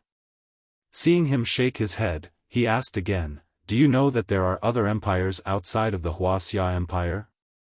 The latter nodded, indicating that he knew. He asked again, then have you been there? The latter still shook his head. Yu Qianzhou heaved a sigh of relief. He sighed. Let me tell you a story. In the Far East, there was an empire whose regime had decayed. There was a scene of warlords fighting for power. At that time, there were 3 heroes named Liu Bei, Guan Yu, and Zhang Fei. The 3 of them became sworn brothers in the Peach Garden. Guan Yu beheaded Yan Liang and Wen Chou. Guan Yu was in the Chao camp, but his heart was in the Han camp. Guan Yu protected his sister-in-law 1,000 miles away, overcame 5 passes, and beheaded 6 generals. Guan Yu dragged his blade to subdue Huang Zhong. Guan Yu went to the battle alone. Guan Yu Maicheng. Let's not talk about it. Anyway, in the end, Guan Yu became a well-known hero in the empire. He was a courageous and loyal hero. Every family offered incense and worshipped him, and people called him Second Master Guan. After he finished, he thought to himself that it was a close call. He almost told them about how Guan Yu was beheaded. Seeing Yu Qianzhou narrate the story so vividly, Guan Yu's chest heaved. He stood up and stared at Yu Qianzhou, scaring the latter. He said slowly, you're not lying to me, are you? Is there really such a hero? What? Am I the kind of person who would lie to others? I swear to God, if I made up Guan Yu's story, I curse myself to be struck by lightning and die a horrible death. Yu Qianzhou patted his chest and swore. He thought to himself, I don't know if Guan Yu's story is true or not, but I definitely didn't make it up. Since there really is such a heroic person, it's not wrong for me to take his name, it's also fitting. From now on, I'll be called Guan Yu, Guan Yunchang. After he finished, he stroked his long beard and made a signature gesture of the Guan family that Yu Qianzhou had mentioned. It was quite similar. Chapter 34. Don't talk about useless things. Guan Yunchang did it, not said it. Yu Qianzhou pulled Miao Yi out of the golden pearl and back to the Daoist temple of spirit stones. He took out the jade archive and handed it to Miao Yi, saying, First, take me to 100 Flowers Valley for a stroll. Guan Yu took it and saw that the Taoist priest was about to leave. He heaved a long sigh and said, Wait. Then he walked over to the boy who had been dead for a long time and carried him to the back of the hall to bury him. Yu Qianzhou nodded, thinking that he had some humanity. When the two of them reached the foot of the mountain, they found the horse still tied under the tree. Yu Qianzhou untied the reins and mounted it, saying, Follow me. Then he urged the horse to gallop. You want me to run on a horse? Guan Yu's red face was clouded, but his primordial spirit was in the hands of his sister, so he didn't dare to act rashly. He raised his Jinqi to the limit, leaped up, and followed. Yu Qianzhou didn't lead him anywhere else, but back to the capital. They didn't go back to the Pillar of State General's mansion, though. The two of them changed out of their tattered clothes and redressed themselves. At Guan Yu's request, Yu Qianzhou spent a lot of effort to dress him up as the Guan Yu from the Three Kingdoms. Guan Yu stood there with a green hat and green robes, a long sword at his waist, and his hand on the hilt of the sword. What an imposing sight! Yu Qianzhou's eyes shone with a strange light. He really was a living Yunchang Guan. But when he thought about how this Guan Yu used to be a Taoist priest and swindled people, he couldn't help but laugh. The owner of the tailor's shop couldn't help but praise, Sir, you have a good look. Guan Yu couldn't contain his joy, and called for the owner to bring him a bronze mirror. As expected, a red-faced Guan Yu appeared in the mirror, wearing a green robe and a green hat, holding a long sword in his hand. His eyes were closed, but he didn't look angry. He almost couldn't recognize himself. After exiting the tailor's shop, Guan Yu followed beside Yu Qianzhou. He was secretly trying to figure out Yunchang's unparalleled demeanor that boss had mentioned. He held the hilt of his sword and walked forward with his head held high and chest puffed out. When the passers-by saw this, they all looked over and whispered, This person really looks mighty and extraordinary. Guan Yu's gaze was even more focused. Yu Qianzhou turned his head and took a glance. He was overjoyed and thought to himself, Who's as awesome as I am, leading Guan Yu around on the streets? The two of them arrived at the horse market and wanted to buy a horse. After walking around the horse market a few times, Guan Yu still couldn't find a horse that he was satisfied with. Yu Qianzhou became a little impatient and shouted, Is there a need to go through so much trouble to choose a transportation tool? Guan Yu stroked his long beard and said slowly, Didn't you say that Yunchang's horse is called Red Rabbit, and that it's a precious horse that can travel 1,000 miles in a day? Of course I have to choose a good horse. Yu Qianzhou rolled his eyes at him and felt a toothache. He blamed himself for reaping what he sowed and was completely speechless. In the end, they really couldn't find that so-called precious horse, so they could only choose a healthy one. Guan Yu sighed endlessly. The two of them got on the horse and went straight out of the city gate, leaving a trail of dust behind them. It was troublesome that he hadn't reached the foundation building stage. Otherwise, if he could fly on a sword, he wouldn't have to go through the pain of running around for days. 10 days later, Guan Yu led Yu Qianzhou to a forest deep in the mountains. Looking around, the mountain road ahead was rugged. It was already impossible to travel on a horse. Yu Qianzhou jumped off the horse and pointed to the depths of the clouds in front of them. He asked, "Is that the 100 Flowers Valley?" "It doesn't look like it. It's impossible to see people in the clouds." Guan Yu also got off the horse and smiled. After spending a few days with Yu Qianzhou, he found that he wasn't the kind of person that was hard to get along with, so he felt a lot more at ease. He explained, "If anyone could see Baihua sect, then wouldn't it be troublesome? Wouldn't even those normal people be able to come and go as they please?" Baihua Palace set up a big formation in the 100 Flowers Valley. The clouds are only a distraction, mainly to stop normal people from going in and out. "Let's go." "But what about these 2 horses?" "What? Are you going to send them to your parents? Just leave them here." Yu Qianzhou laughed mockingly. Guan Yu stroked his beard and pondered for a while. Then, he pulled out the long sword from his waist and broke the reins of the 2 horses. He removed the saddles and slashed the horses' buttocks twice. The 2 horses neighed in pain and ran into the deep mountains without any restraint. "Ha! You're quite kind, but there are probably quite a lot of ferocious beasts in this forest. I don't know if they'll be able to live past today." Yu Qianzhou shook his head. Guan Yu was surprised by his words. He looked at the direction the horses ran in and said in a low voice, "They better pray for themselves. This isn't something we can handle. Come on, let's go up the mountain." Before he could finish his words, the sound of horses neighing could be heard, and the 2 horses ran back. Guan Yu was a bit dumbfounded. Yu Qianzhou laughed, "These horses are used to being tamed, they can't survive in the wild. They'll probably run back in fear as soon as they smell the feces of ferocious beasts. Forget it, I'll just be a bit kind." Saying so, he walked up to the 2 horses and touched them.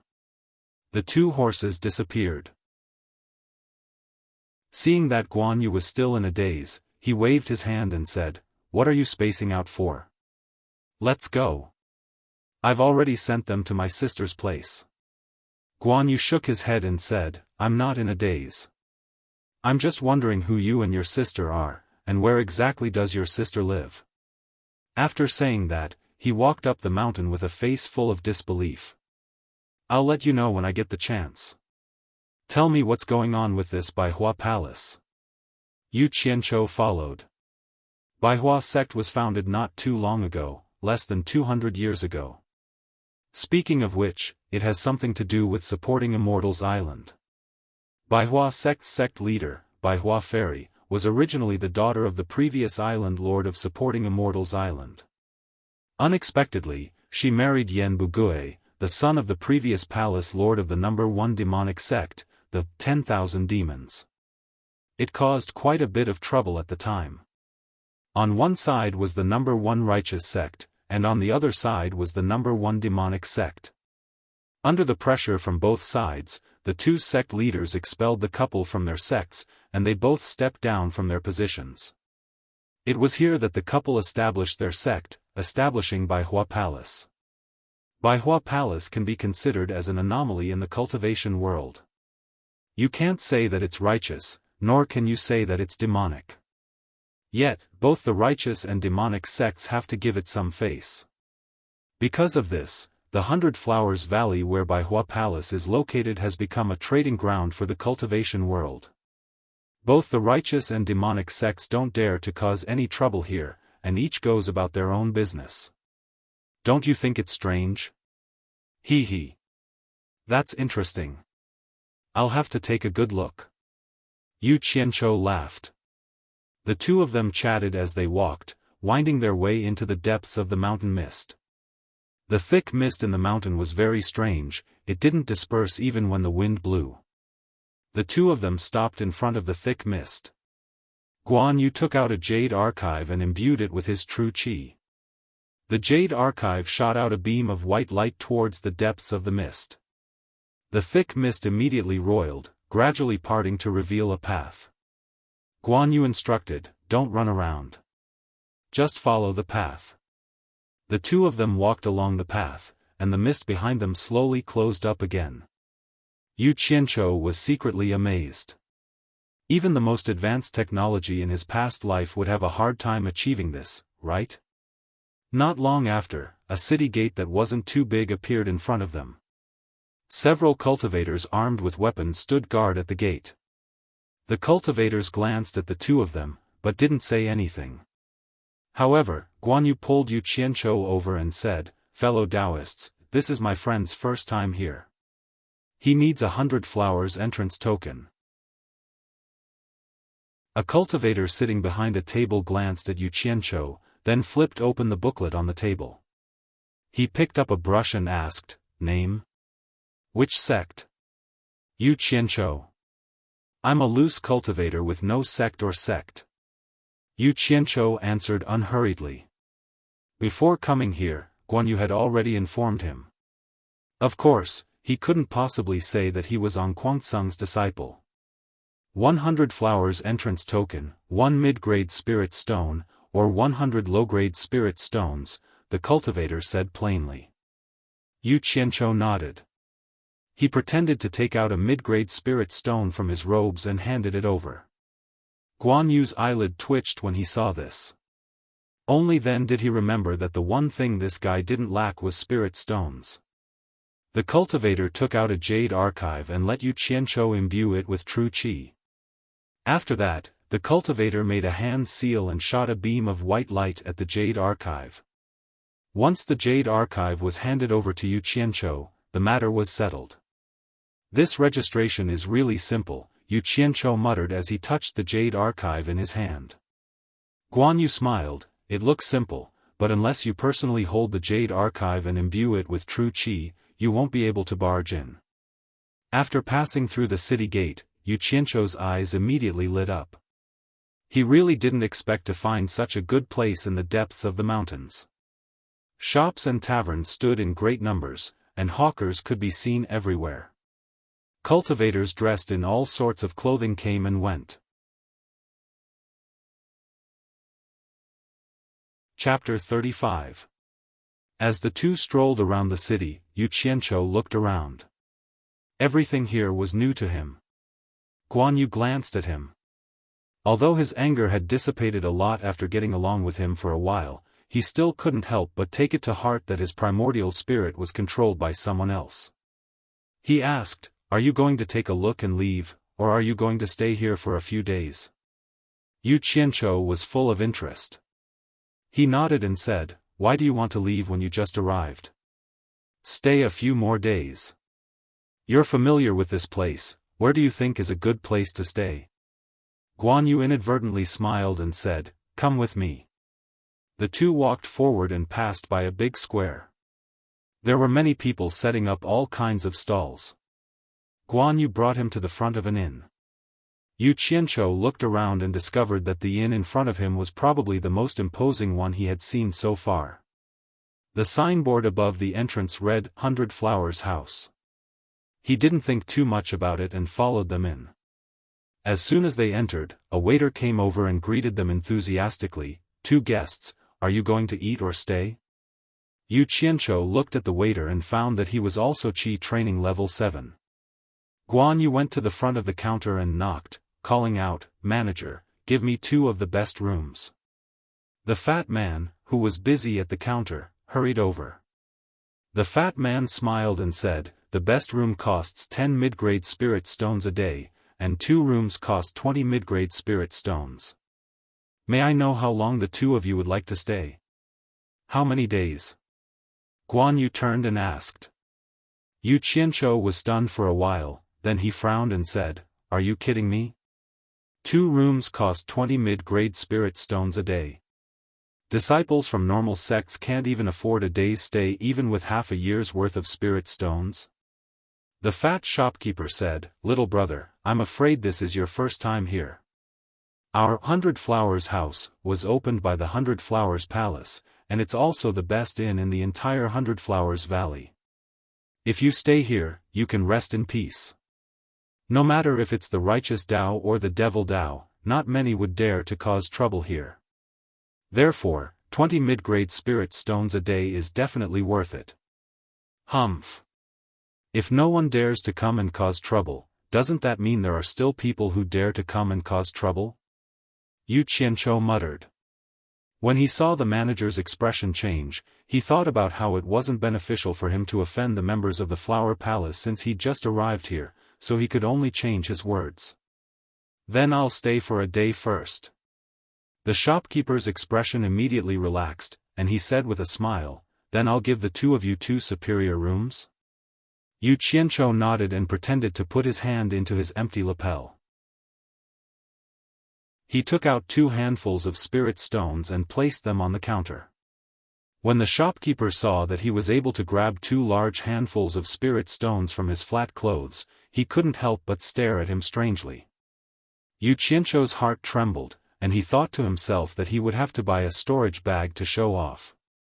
After the shopkeeper registered, he called the waiter to bring the 2 of them upstairs. Yu Qianzhou inadvertently glanced at the strange smile on Guan Yu's face. He was slightly startled, and he immediately understood what was going on. I was wondering why he brought me to such an expensive place.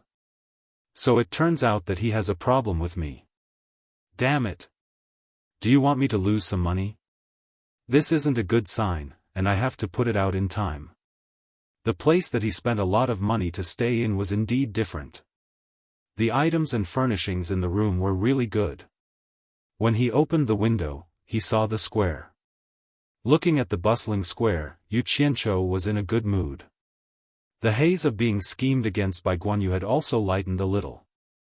The market of the cultivation world.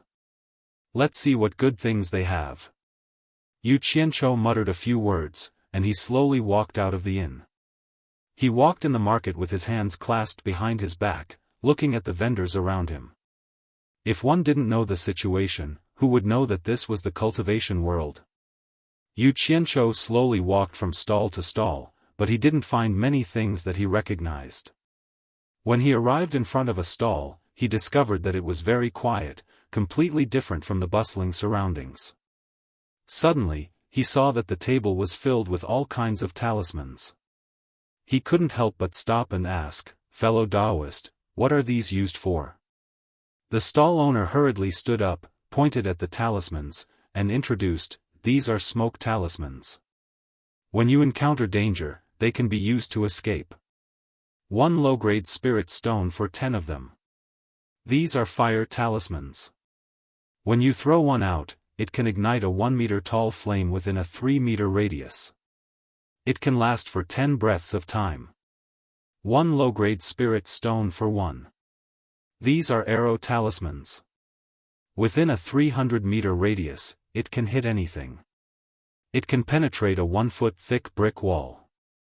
2 low-grade spirit stones for 1. These are Vajra talismans." The more Yu Qianzhou listened, the brighter his eyes became. These were simply good things that were necessary for murder and arson. He couldn't help but carefully size up the stall owner in front of him. He was a young man in his early 20s, a level 8 aura refining cultivator. "Fellow Taoist, do you want to buy them? If you buy more, you can get a lower price," the young cultivator sincerely asked. Yu Qianzhou smiled and asked, "Did you make all these yourself?" The young cultivator nodded and said, "I made them myself. This is a secret technique passed down in my family. If it wasn't for my lack of cultivation and the fact that I can't make more powerful talismans, I wouldn't have been reduced to selling these low-level talismans to make a living." Yu Qianzhou smiled and asked, "What's wrong? Don't you have any relatives in your family?" The young man sadly lowered his head and slightly shook it. "I want to buy them, but I don't know how effective they are," Yu Qianzhou said with a bit of hesitation. The young cultivator became a bit anxious and said, "Fellow Taoist, are you afraid that the talismans I make won't be effective because of my young age? If you don't believe me, we can find a remote place and try it." Yu Qianzhou rubbed his nose and muttered, "Then let's find a place and try it. If the effect is really good, then I want all of them. Fellow Taoist, please wait a moment." Hearing that he wanted all the talismans if the effect was good, the young cultivator quickly packed up his stall and led Yu Qianzhou to the outskirts of the small town. Yu Qianqiu looked around and found that it was really remote. He nodded his head in satisfaction and said, "Fellow Taoist, try a few talismans." The young cultivator immediately took out a few different talismans from his bag and displayed them one by one in front of him. The effect was really good. Yu Qianqiu was very happy and couldn't help but feel strange and asked, "I see that your stall is deserted. It seems like there isn't even anyone looking.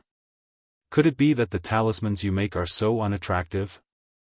The young cultivator slowly lowered his head and replied honestly, "This is the first day I've set up a stall here. Many people were very enthusiastic when they first saw the talismans, but once they heard that I made them, they didn't want to buy them. Because talismans are usually made by people with higher cultivation, so..." His voice lowered. Yu Qianqiu understood what he meant and thought that this unlucky child was too honest. Couldn't he just say that it was his father or master who made them? "Fellow Taoist, just treat it as helping me.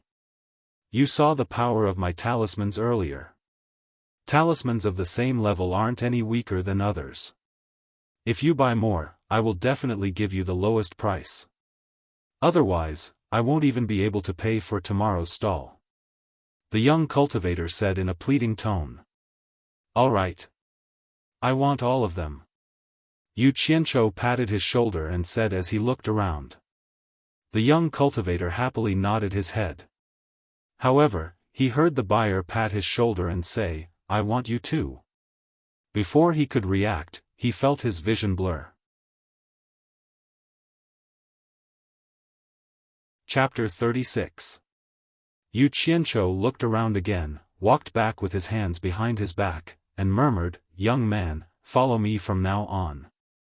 I promise you'll eat and drink well every day. Someone in my previous life said it well. What's the most expensive thing in this century? Talent. Damn it. Only today did I realize I have the potential to be a talent scout, what a pity." He wandered back to the market, saw the young cultivator's empty stall, and couldn't help but smile. He continued to wander between the stalls.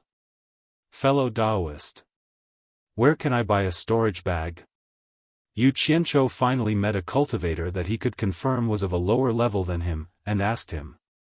The cultivator smiled and said, "Storage bags are relatively high-grade items, you can't buy them from the stalls.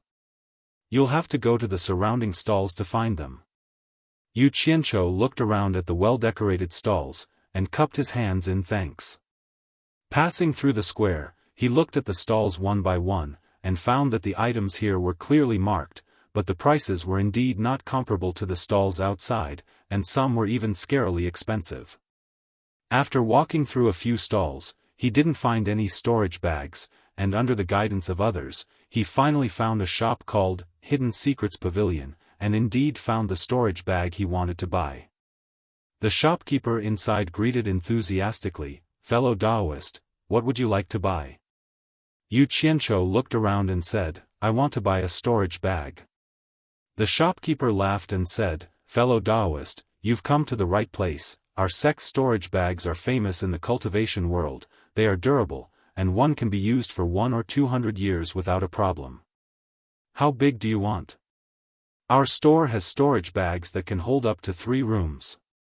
What's the price?" "Forget it, just give me the cheapest one."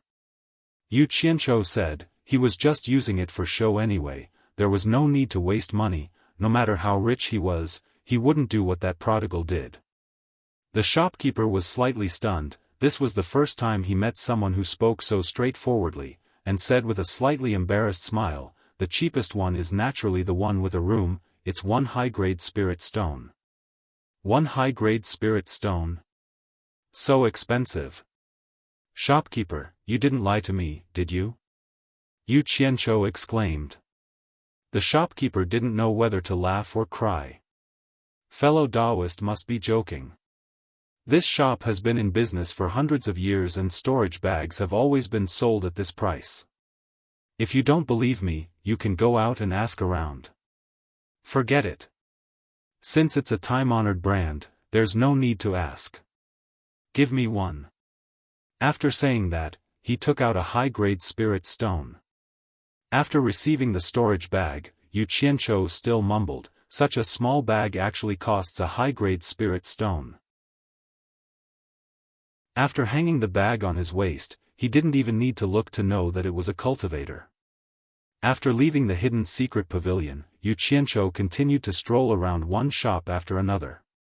He discovered one thing, and that was that almost all of the famous sects in the cultivation world had a shop here. He wondered if there was a shop owned by An Kuang-tsung. After strolling around, he finally saw An Kuang-tsung's logo in front of a shop. He didn't know what An Kuang-tsung had for sale, and what was on sale inside. He wanted to go in, but he was afraid of bumping into someone he knew. He shook his head, safety first. It was better not to go in. "Junior Marshal Sister. Come here quickly. Our An Kuang-tsung shop is here." Yu Qianqiu didn't walk far when he suddenly heard a familiar voice, and he turned to look. Hey! The world was really small, there would be no meeting without enmity. It was really an old acquaintance, the direct grandson of An Kuang-tsung's sect leader, Lu Zhengguang. He didn't know who that junior martial sister was, but he felt that her back was somewhat familiar. After thinking for a while, he resisted the urge to go over and mock Lu Zhengguang. Although this was 100 Flower Palace's territory, and no one dared to fight, he couldn't beat him. Running over to show off his tongue wasn't something a hero would do. After thinking about it, it would be better to wait until he had the strength to beat someone up in the future. The mountains didn't change, and the rivers flowed, there would always be a time when he met him and took care of him. After strolling around the stalls for a while, he bought a bunch of things that he didn't know if they were useful or not. In any case, after buying things that he was interested in, the sky gradually darkened, and he slowly walked back to 100 Flower House. When he walked to Guan Yu's room, he found that Guan Yu was still sleeping soundly on the bed. He couldn't help but sigh. This was the sorrow of refining Qi level 10. If you couldn't break through to the foundation building stage, then what was the point of cultivating? It was no different from eating and waiting for death. Yun Chang, wake up. This boss will take you to eat and drink. Yu Qianqiu used his foot to wake Guan Yu up. The two went downstairs of 100 Flower House and ordered a bunch of food. Looking at the table full of food, Yu Qianqiu ordered whatever was good. He might be stingy with other things, but he would never treat himself unfairly when it came to food. Drinking big bowls of wine and eating big pieces of meat, it felt so good. The stalls outside were lit up, and even the stalls in the square had become a night market. The two ate and drank, enjoying the scenery outside. "Junior Marshal Sister, come quickly. This is the best inn in the 100 Flowers Valley, 100 Flower House. Manager, give me 2 of the best rooms." He heard that familiar voice again. Yu Qianqiu turned his head to look.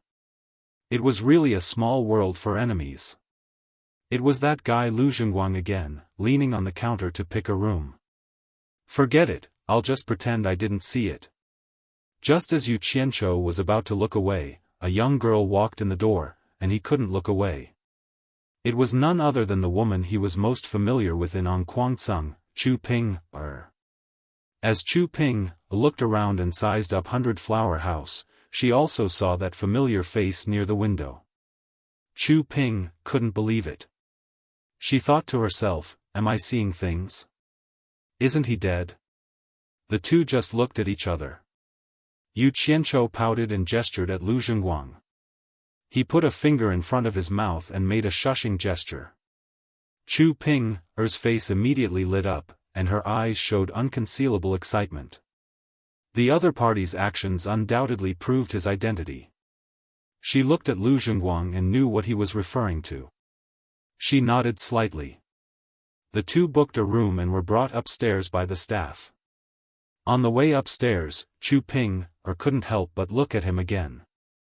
Yu Qianqiu smiled and pointed at himself, then upstairs, telling her that he was also staying upstairs. Chu Ping walked up with light steps. Seeing that Lu Zhengguang had also gone upstairs, Yu Qianqiu felt a chill run down his spine. He actually dared to get a room with his chick. He must be tired of living. Then he remembered that Lu Zhengguang had booked 2 rooms, and he felt a little better. However, he still couldn't swallow his anger. Guan Yu used his chopsticks to knock on Yu Qianzhou's chopsticks. He smiled and said, "Boss, she's already upstairs. Are you still in a daze? Why? Have you fallen for her?" Yu Qianzhou rolled his eyes at him. At this time, a guest at the table next to them turned around and said, "Young man, you have to look carefully. That's Ong Guangceng's man. Ong Guangceng is now a big deal. You can't just mess with him." Yu Qianzhou turned his head to look at the guest behind him, then glanced at the simple dishes on the table. He smiled and said, "If you don't mind, please come over and have a drink with me. I have something to ask." The person was a slightly sloppy old man. He laughed and said, "Then I won't stand on ceremony." He stood up. Yu Qianzhou smiled and stretched out his hand. "Please." The old man came over and sat down. Yu Qianzhou poured him a glass of wine and toasted him together with Guan Yu. After the old man ate a few mouthfuls of food, Yu Qianzhou said respectfully, "I heard from you that Ong Guangceng is now a big deal. I'm ignorant, so I hope you can enlighten me." Chapter 37. I can't say that I'm teaching you, I've only heard about it from the grapevine. However, in recent years, Ong Guangceng has been stirring up chaos in the cultivation world. The cause of this matter seems to be the Phantom Palace robbing Ong Guangceng of a batch of spirit stones. The old man said. Yu Qianzhou's eyelids twitched and asked, "Is the palace lord of Phantom Palace called 100 Charm Beauty?" "Yes." The old man nodded and sighed. "Phantom Palace is ranked 5th in the Devil Dao. But for some reason, they actually mustered a large force to rob Ong Guangceng's spirit stones mine. Ong Guangceng has been silent in the cultivation world for many years, and his disciples are said to be getting worse with each generation. But this matter completely angered Ong Guangceng. Rumor has it that Ong Guangceng's back mountain has more than 30 crossing tribulation stage cultivators. This is more than 30 crossing tribulation stage cultivators. Looking at the entire righteous and devil Dao, how many sects can take out such a number? These people brought nearly 100 nascent soul stage elders to attack the Demon Illusion Palace. In just half a day, the Demon Illusion Palace, which is ranked 5th in the Devil Path, was removed from the list. The palace master and several elders were severely wounded and disappeared. So powerful. Guan Yu said in shock. Yu Qianzhou didn't have much of an idea of the so-called strength of the various sects in the cultivation world, but he didn't expect that the righteous Dao, which is ranked 6th, would attack the devil Dao, which is ranked 5th in less than half a day. After staying in Ong Guangceng for so long, he only knew that Ong Guangceng was ranked 6th. As for how strong the 6th was, he was completely clueless. However, the Phantom Palace was also quite unlucky. They wanted to rob spirit stones, but they didn't manage to do so. All the spirit stones went into other people's pockets. In the end, they brought disaster upon themselves. It was just a pity that the beautiful palace mistress was gone. He wondered how she was doing now. Yu Qianzhou smiled sheepishly at the thought of the huge pile of spirit stones in his hands, and the food and drinks in front of him were all exchanged with those spirit stones. This Ong Guangceng is really amazing. Not only the Phantom Palace, but also some of the small devil sects that have offended Ong Guangceng in recent years have all been eradicated. Ong Guangceng's series of actions were truly amazing.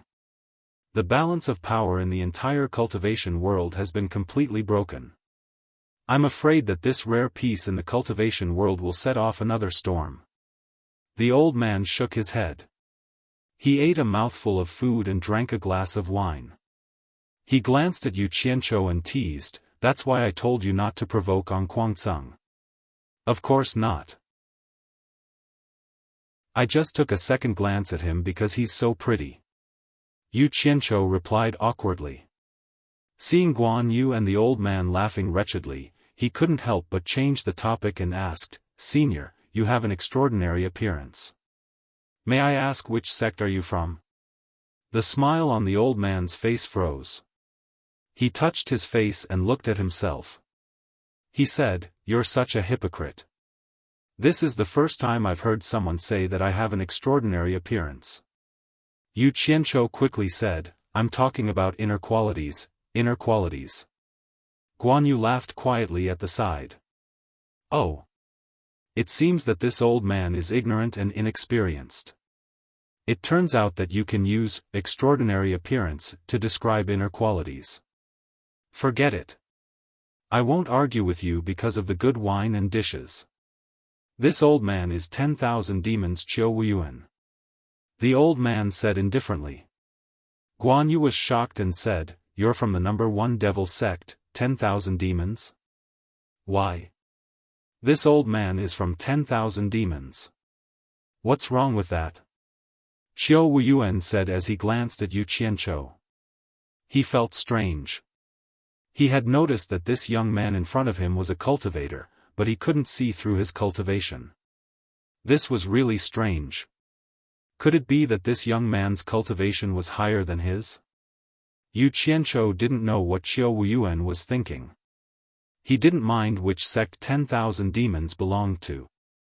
To him, the so-called devil sect was similar to the mafia. He cupped his hands and said, "So it's Senior Qiu. I've heard a lot about you. I've heard a lot about you." Qiu Wuyuan's face twitched and said, "What are you talking about? Have you heard of this old man's name?" This old man is so stubborn. He knows that I'm just being polite, but he doesn't give me any face." Yu Qianzhou smiled and said, "Let's not talk about it. Let's drink and eat." After eating and drinking, the two of them politely sent Qiu Wuyuan out of 100 Flowers' house. After that, Yu Qianzhou wanted to go upstairs to meet his goddess sister. However, he was stopped by Guan Yu and wanted to go to the night market. He didn't have the mood to do that, but it was still early. Lu Zhengguang might still be with Chu Ping, so he listened to Guan Yu and the two of them strolled around with full stomachs. Guan Yu suddenly saw the pouch on Yu Qianzhou's waist. His eyes lit up and he said, "I've never used a storage pouch. I want one too." "Oh. Go buy one then. I'll just walk around here. Come back and find me." Yu Qianzhou nodded. Guan Yu stretched out his hand and said, "Give it to me." "Give what?" "Spiritual stones to buy a storage pouch." "Damn. You live and eat from me. Don't you think it's too much to ask for pocket money from me? Didn't you say you'll be my boss and let me follow you? Also, the spiritual stones I have are not enough to buy a storage pouch. You're not so stingy as a boss, right? You have so many." Yu Qianzhou quickly interrupted, "All right, stop yelling. I'll give it to you." He pretended to take out a high-grade spiritual stone from his storage pouch. Guan Yu took the spiritual stone and shook his head, "It's not enough. Give me more. The 100 Flowers Valley has a lot of exotic flowers and plants. I want to buy some seeds for your sister." "Buy a gift for my sister? Don't tell me you like my sister. I advise you to give up on this idea. If she's not happy, you'll be in trouble." Yu Qianzhou said suspiciously. "Don't let your imagination run wild. Didn't you say your sister likes flowers and plants? Do you want me to learn from her?" Guan Yu said. Yu Qianzhou was stunned. He remembered that he did say that to him. It turned out that he was reaping what he sowed. He took out a handful of spiritual stones with a pained expression and gritted his teeth. "You really don't know the cost of daily necessities. Go back after you're done. I'm not going to shop anymore." He turned around and left. His good mood was ruined by Guan Yu. Which room is Chu Ping staying in? Yu Qianzhou paced back and forth in the hallway of the upper room of 100 Flowers Valley. He just asked the shopkeeper downstairs, but the shopkeeper told him with a smile that he couldn't tell him.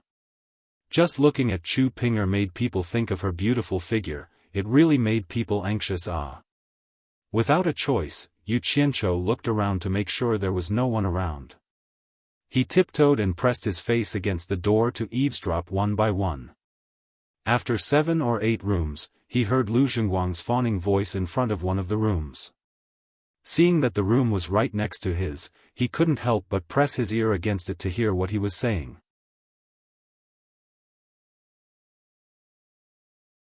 Chapter 38. Inside the room, Chu Ping sat on both sides of a bright carved round table, quietly listening to Lu Zhengguang's flattering words. Looking at Lu Zhengguang's uncontrollable arrogant expression, she sighed in her heart. Was this still the senior brother Lu that she had dreamed of? In her impression, senior brother Lu had an elegant temperament, was gentle and kind, and was the dream lover of all the female disciples of Kuang-tsung. She didn't know when it started, but she had slowly grown tired of him. Looking at the face that she had once thought was the most handsome in the world, Chu Ping'er's eyes slowly moved away, and an ordinary face quietly appeared in her heart. In the forbidden pool, he was so scared that he hugged his clothes and hid. After that, he stopped a man with a bloody nose. At that time, the man was so scared that he couldn't speak properly. He looked so stupid in his panic. In the end, he actually got kicked down the mountain by him. But how could she blame herself for that? At that time, he was alone. She couldn't help but misunderstand, and it was a deep misunderstanding. She even had the urge to kill him. If it wasn't for the peeping in the forbidden cave, she didn't know how long she would have misunderstood. Elder Hao's death, that silent cry, and the blood he spat out, all showed his true feelings.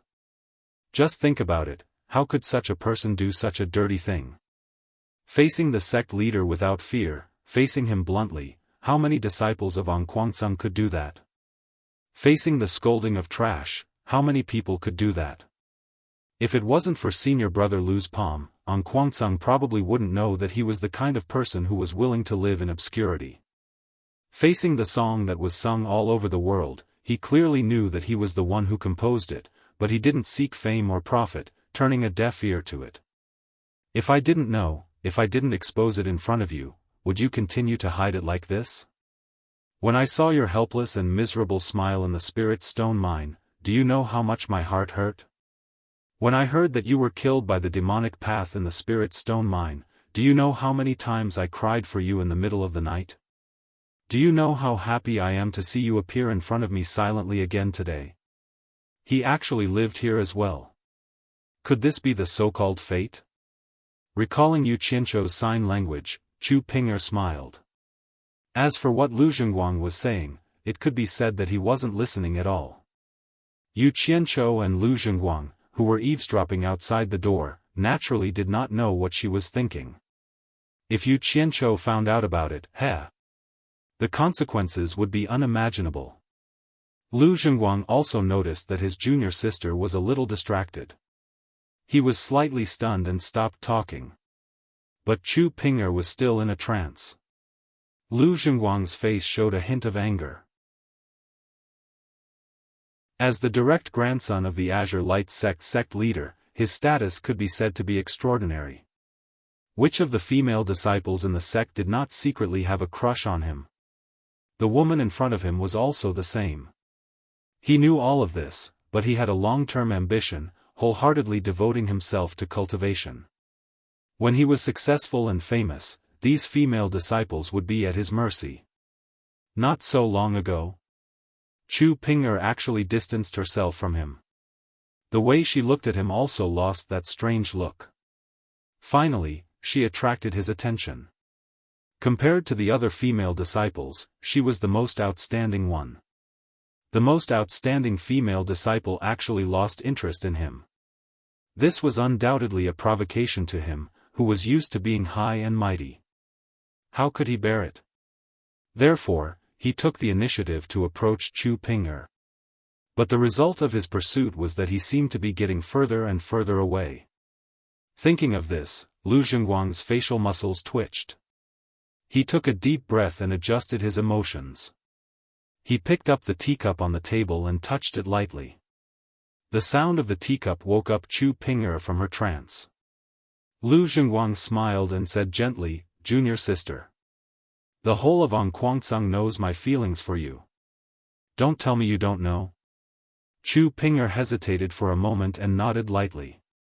This time, she followed Lu Zhenguang out to play alone under the persuasion of Grandmaster Lu Wanxian. Before she came, Grandmaster had already made it clear that he hoped that she and Lu Zhenguang could become cultivation partners. Due to the pressure from Grandmaster, she was already prepared to yield. What else could she do if she didn't yield? In Kwangtsung, there were some things that a lowly disciple like her could not decide. But she never expected to meet Senior Uncle Yu, who should have been dead a long time ago, here. "Bastard, you really want to woo my girl? How could you say such a disgusting confession? I'm so angry. My dear fairy sister, for the sake of the next generation of the cultivation world, you must hold your ground." Outside the door, Yu Qianqiu listened to her and cursed under his breath. Seeing that Chu Ping'er was unmoved, Lu Zhenguang frowned and took out a long jade archive. He said, "Junior sister. Take a look at this." Chu Ping'er reached out and took it. Turning it over and over, she said doubtfully, "It looks very ordinary. It's neither too long nor too short. I can't tell what's so special about it." Outside the door, Yu Qianqiu's expression changed. If it weren't for the fact that he couldn't defeat Lu Zhenguang, he would have kicked the door open to see what the adulterous couple was up to. He thought to himself, "Lu Zhenguang, don't tell me you've even taken out the tool to carry on the family line. How King shameless." What he heard next made him heave a sigh of relief. "Junior sister. This jade archive is no ordinary item. I've heard that 3,000 years ago, there was a pill grandmaster in the cultivation world, right? This is the pill formula that countless generations of the pill grandmaster have painstakingly compiled." Lu Zhenguang said. "Ah. Pill formula." Chu Ping'er stared at the jade archive in her hand and exclaimed, "Is this the pill grandmaster who used to be the #1 sect of the righteous path for countless years? Wasn't it said that they were destroyed by the combined forces of the devil path 3,000 years ago? How could something that belonged to them fall into your hands?" It was no wonder that Chu Ping'er was so shocked. Pill formulas were the most precious things in the cultivation world. A good pill formula was enough to set off a bloodbath in the cultivation world. Although absorbing the spiritual energy contained within spirit stones could increase one's cultivation, for those who had reached a certain level of cultivation, spirit stones weren't very useful. Things were different with a good pill formula. With a good pill formula, consuming one pill would be equivalent to a year of bitter cultivation, or even several years. For cultivators, advancing from one stage to another was as difficult as ascending to the heavens. Just like how Yu Qianqiu needed a foundation building pill to advance from the Qi training stage to the foundation building stage. Although foundation building pills were precious in the cultivation world, almost every sect had the pill formula to refine them. But what about pills that could allow one to advance from the core bearing stage to the nascent soul stage, and the tribulation stage? Although every sect had their own secret recipes and treasured them like treasures, the effects of consuming them depended on one's luck. It seemed that only a small portion of people were lucky. From this, it could be seen how precious a good pill formula was in the cultivation world. It was definitely not inferior to a good transcendent artifact. The Pill Grandmaster was one of the cultivation sects that excelled in this field. It was rumored that once their disciples reached a certain level of cultivation, they would have a 30% chance of breaking through after consuming the pill. Do not underestimate this 30%. If Kwangtsung had 100 original infant stage cultivators, and 30% of them broke through to the tribulation stage, what would that mean? That would be an additional 30 tribulation stage cultivators. This kind of probability was something that none of the sects dared to think about.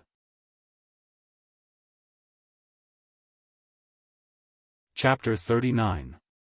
Chu Ping, her surprised expression made him very satisfied. Lu Zhenguang said a little proudly, "My grandfather obtained it by chance when he annihilated a small devil sect some time ago. The different levels of pill formulas on it were enchanted with different levels of restriction. It's funny that the devil sect couldn't break the restriction, so they threw it aside for so many years. Hee hee. The first level of restriction has been broken by my grandfather. Some of the pill formulas inside are really extraordinary." Chu Ping frowned and said, "This is the spoils of war of the sect, and such an important treasure. It should belong to the sect. Why did the sect head give it to you?" When she asked this question, she actually suspected that the Lu grandfather and grandson wanted to keep this treasure for themselves. "Of course we have to hand it over. Who dares to keep this thing for themselves? Even if they keep it for themselves, who can rely on their own ability to gather all the medicinal ingredients on the pill formulas? But my grandfather said that whoever gives this thing to the sect will be given a great credit. My grandfather is already the sect head of Ongquangsang, so..." Lu Zhenguang smiled meaningfully. Looking at Chu Ping, he said slowly, "So my grandfather said that this thing should be given to the sect by me. Then the great credit will naturally fall on me. The purpose of coming out this time is to find a very good reason to hand this thing over to the sect. Otherwise, I won't even go out of the mountain gate of Ongquangsang. Taking this thing out will only arouse suspicion." Chu Ping was slightly shocked. First of all, the dignified sect head of Ongquangsang would actually do such a thing. It was simply unbelievable. Second, he even told such a secret to her. Wasn't that forcing her to obey him? Yu Qianzhou, who was outside the door, pricked up his ears. Something that could make the Lu grandfather and grandson spend so much effort on it was definitely not an ordinary treasure. He didn't expect this secret to be accidentally heard by him. Yu Qianzhou didn't even dare to breathe loudly as he looked at the two ends of the corridor. Seeing that it was still quiet, he put his ear to it again. In fact, if it weren't for the inexplicable special effect of the golden bead, how could he eavesdrop on Lu Zhenguang's conversation with his cultivation? He would have been discovered long ago. However, although this merit is great, I am not willing to enjoy it alone. As long as junior martial sister agrees to be my Dao companion and cultivate together, I am willing to give you half of the merit. When I hand it over, I will report to the sect that this treasure was discovered by both of us together. What do you think, junior sister?" Lu Zhenguang threw out a condition that he thought was very attractive. Chu Ping was in a dilemma. Ever since she saw Yu Qianzhou downstairs, she had already given up on the idea of dual cultivation with Lu Zhenguang. But now that Lu Zhenguang had told her everything, she had no choice but to agree. Otherwise, the consequences would be unimaginable. "Junior martial sister. Can't I move you with my sincerity?" Lu Zhenguang saw that she was still hesitating. His tone was a little unhappy, and his words were already mixed with threats. Chu Ping naturally heard it. She bit her lips and said with a smile, "Senior martial brother, such a great merit suddenly appeared and fell on me. My mind is a little confused. Can you let me have some peace and quiet? I will definitely give senior martial brother an answer tomorrow." "Okay. Then I won't disturb junior martial sister's rest." Lu Zhenguang stood up and replied readily. Chu Ping stood up and said, "Senior martial brother, take care." Lu Zhenguang nodded. His eyes swept over the latter's beautiful face and full chest, and then glanced at the gums in the room. In his mind, he could already imagine junior martial sister moaning under him tomorrow. He didn't think that junior martial sister could refuse the temptation he threw out. He walked out with a smile on his face. As soon as Lu Zhenguang returned to his room and closed the door next to Chu Ping's quietly opened. Chu Ping sighed. Just as she was about to close the door, Yu Qianzhou stood in front of her with a smile. Chu Ping's eyes lit up. Before she could react, Yu Qianzhou had already squeezed in. In the process, he smelled a faint fragrance. He couldn't help but take a deep breath. Based on his experience from his previous life, Chu Ping'er was still a virgin. Martial Uncle Yu. Chu Ping'er closed the door and locked it. She held back her surprise and greeted. Yu Qianqiu waved his hand and said with a smile, "No need to be so polite. We haven't seen each other for a long time." After saying that, he sat down. Ever since we parted ways at the Spirit Stone Mine in Onquangsong, it's been a year since I last saw you, martial uncle. Chu Ping'er said faintly and sat opposite him. We will naturally meet again if we are fated. Look, aren't we meeting each other now? Yu Qianqiu laughed heartily. I heard that martial uncle was killed by the devil Dao in the Spirit Stone Mine. The whole of Onquangsong thought that you were really dead. I didn't expect to meet martial uncle here. That's right. Since martial uncle is fine, why didn't you return to Onquangsong? Since Chu Ping'er had doubts in her heart, she naturally had to ask. As she spoke, she got a clean cup, poured some tea, and placed it on the opposite side. Fortunately, I am lucky. Otherwise, I wouldn't have been able to see you again. Shaking his head and sighing, Yu Qianqiu drank the tea in one gulp. He said, "Answer Onquangsong." Humph. If I had really returned to Onquangsong, I'm afraid that not even my bones could be found. Do you think the sect master and Wu Baoru would let me go? Rather than losing my life, I would rather live a carefree life as a loose cultivator. Chu Ping'er thought that what he said was true. If she had stayed in Onquangsong, she was afraid that she would not have had a good ending. After pouring another cup of tea for him, she slowly asked, "Martial uncle, how have you been wandering outside for more than a year?" "So, I can be considered to be doing okay." Chu Ping'er looked at Yu Qianqiu. She didn't quite believe it. In the cultivation world, if a loose cultivator didn't have a high cultivation and didn't have the protection of a sect, how many of them could have a good life? He was still the same. He would bear all the pain alone. She just didn't know when she would be able to see him again after this. Thinking of this, she couldn't help but ask, "Martial uncle, are you really not going to return to Onquangsong?" "I'm not going back, Yu Qianqiu suddenly asked, "You won't tell Onquangsong that I'm still alive, will you?" Chu Ping'er was stunned. She felt as if her heart had been pierced by a needle. She then bit her lips and said slowly after a long time, "Is Chu Ping'er so untrustworthy in martial uncle's eyes?" Damn! This girl was stimulated. That's not right. Why does it feel a little weird? Could it be that this girl has fallen in love with me? Thinking of this, he felt that his judgment was not wrong. He was ecstatic and secretly had a plan. He didn't dare to say anything to stimulate Chu Ping'er anymore. He quickly changed the topic and said, "Since I've left Onquangsong, you don't need to call me martial uncle anymore. Call me by my name from now on. Let's be friends. By the way, can I call you Ping'er from now on?" After that, he drank the tea in front of him. Ping'er. What an intimate name. With this sentence, the hidden bitterness on Chu Ping'er's face disappeared without a trace.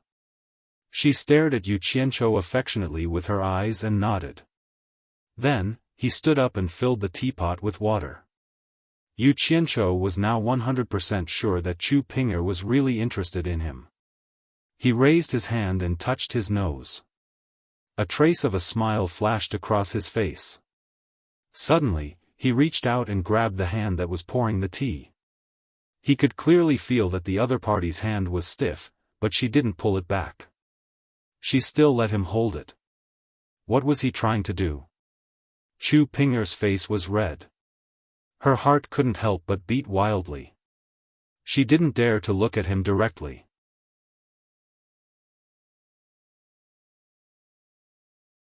Chapter 40. GGA. Her little hands were so soft and smooth. Yu Qianqiu was very pleased with himself. He put down the teapot from her hands and said gently, Ping, Don't move. There's something in your hair. Let me help you remove it. As he spoke, he stood up and slowly pulled Chu Ping over. As Yu Qianzhou's hand reached out to her hair, a strand of grass appeared in her hair as if by magic. Yu Qianzhou gently plucked it and placed it in front of her eyes. He immediately let go of her hand. So there really was something in my hair. I thought. Chu Ping was secretly ashamed of herself for thinking in the wrong direction. Her face was so red that it couldn't get any redder. Who would have thought that Yu Qianzhou would slightly bend down and put his mouth next to her ear and softly say, Ping, Why is your body so fragrant? Chu Ping's body trembled. Her delicate ear was disturbed by the hot breath coming from the man in front of her. She immediately felt unbearable. Especially when she smelled the man's body odor at such a close distance, her body felt a little weak. She wanted to step back, but her legs seemed to have no strength at all. She couldn't move at all. Her heart was beating so hard that even she could hear it. Ping, You smell so good. I want to hug you. Can I? Yu Qianzhou whispered softly in her ear. His lips were almost touching her bright red earlobe. Yu Qianzhou's words were like a devil's whisper. Chu Ping, unexpectedly responded with an N. The first to strike has the upper hand. The last to strike will suffer. Little sister, big brother is coming. This thought flashed through Yu Qianzhou's mind. He was very proud of himself.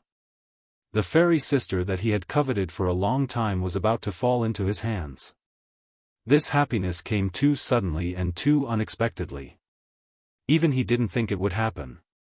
The hot breath from his mouth incessantly stimulated the other party's ears. His hands gently passed through the slender waist that was wrapped in silk and slowly hugged it. He slowly pulled it over and gradually hugged that curvy and fragrant body. When the two bodies were glued together, Chu Ping's eyes blurred as she let out a moan. How bouncy! Yu Qianzhou was stimulated. His mouth and hands started to get naughty. Chu Ping's body also twisted uneasily and hugged him. Feeling that Chu Ping was slowly responding, Yu Qianzhou also became aroused. He murmured, Ping, I want you.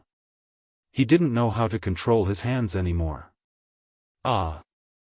Chu Ping couldn't help but cry out in pain. He immediately woke up and pushed Yu Qianzhou's chest with both hands. He panted and said, Qianzhou. We can't do this. We can't do this. No. I want you right now. Yu Qianzhou said and wanted to stick to her again. Chu Ping used all her strength to resist and almost begged, Qianzhou. I beg you, we really can't do it here. Senior Marshal brother Lu Zhengguang also lives here. Hearing Lu Zhengguang's name, Yu Qianzhou's head that was clouded by lust also woke up. Now was indeed not the time. Let's not talk about whether Chu Ping would agree or not. He had already made up his mind to steal Lu Zhengguang's treasure. He couldn't delay this matter. Thinking of this, he could only let go of Chu Ping helplessly. Chu Ping gently leaned on Yu Qianzhou's body. Her face was still red, as if she was happy that Qianzhou could listen to her. She listened to his strong heartbeat and said slowly, Qianzhou, don't worry. Ping's body will only belong to you in this lifetime. Next time. Ping will definitely give it to you next time. Yu Qianzhou hugged her and responded helplessly. However, his hands were still taking advantage of her body. Not long after, Chu Ping let out a soft moan. She was a little aroused by his restless hands again. She quickly grabbed his hand and held it in her own. She snuggled in his arms and asked softly, Qianzhou. Do you think I'm a little frivolous for agreeing so quickly? No, I like it. After Yu Qianzhou finished speaking, he sat on the stool and pulled Chu Ping over to sit on his lap. Then do you like me? Chu Ping turned her head and looked at him. Silly. Needless to say, of course I do. Then when did you start to like me? Today? Chu Ping'er asked without blinking. No. Since the first day I came to this world, I like you. I often dream of you. Chu Ping'er clenched her fist and hit him. She said coquettishly, "You're so annoying. I'm happy that you lied to me. I want to hear the truth." You really want to hear it? Yes. Yu Qianzhou saw that she didn't believe him even if he told the truth. He could only say half the truth, AI. Then I'll tell you the truth. Ever since I saw you naked in the forbidden pool of Anquangsung, I started to like you. What? Chu Ping'er exclaimed. Her half-lying body suddenly sat up. She couldn't believe that Yu Qianzhou really saw her naked. Anger gradually appeared on her face. She was cheated. Her chest rose and fell violently due to her rapid breathing. I love you. Yu Qianzhou said softly.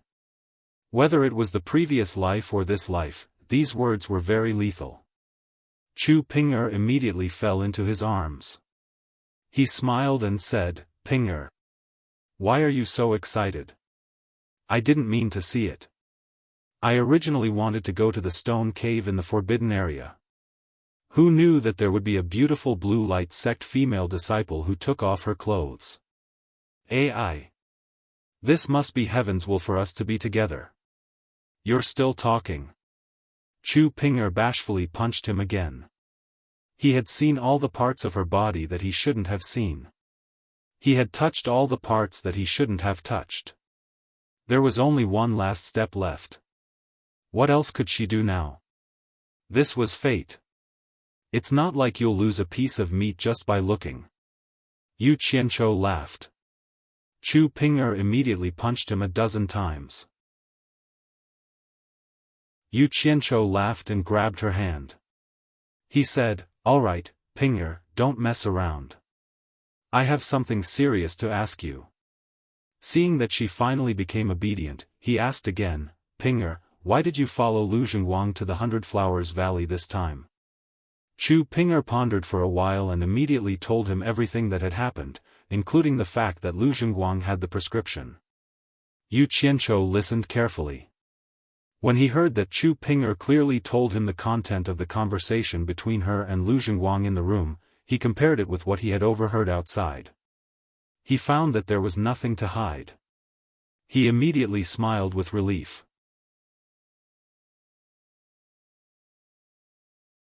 Chapter 41. In fact, there were 2 reasons for his question just now. First, he wanted to know what Lu Zhengguang's jade butterfly formula looked like, so that he could avoid making a mistake. Secondly, he wanted to know if Chu Ping'er truly loved him wholeheartedly. If there was anything that she was deliberately hiding, if she was hiding something, Chu Ping would never expect Yu Qianzhou to treat her wholeheartedly. He was afraid that she would be thrown onto the bed, stripped naked, and raped on the spot. After that, he would abandon her and kill her. Yu Qianzhou would never be reluctant to part with her. It was not wrong to say that he was ruthless. Although he usually laughed and laughed, deep down, he was still the boss of the underworld in his previous life. Think about it, how many people could become the boss of the underworld from nothing? How many of them were good people? Chu Ping leaned against Yu Qianzhou, lying docilely in his arms. She probably never thought that she had just escaped from the gates of hell. Yu Qianzhou's joking face showed a rare gentle expression. His fingers gently stroked Chu Ping'er's beautiful hair. Ping'er. Don't go back to Anquangsung. Come with me. Now. Chu Ping paused and said, I also want to go with you, but how can I explain to my master? My master has always been very good to me. I'm afraid that he will be worried if I leave without a word. Your master is Lu Wanxian's disciple? I'm really worried about leaving you alone in Anquangsung. Moreover, Lu Zhengguang has ulterior motives towards you. Yu Qianzhou said worriedly. He. Chu Ping turned around and looked at him with a smile. What's wrong? Are you worried that I will be taken advantage of by Lu Zhengguang? Yu Qianzhou said solemnly, I'm not worried, I'm very worried. Both the grandfather and grandson of the Lu family are nothing good, and Ang Guangcang and that bunch of bullshit elders are all beasts in human clothing. I know that better than you do. You're just a little disciple of Ang Guangcang, how could you possibly defeat them? Although his words were not very pleasant to hear, Chu Ping'er knew that he was really worried about her. After a sweet smile, she said to him solemnly, Master has been very kind to me. I am an orphan. When I was very young, Master brought me up the mountain to cultivate. She has always treated me like her own daughter.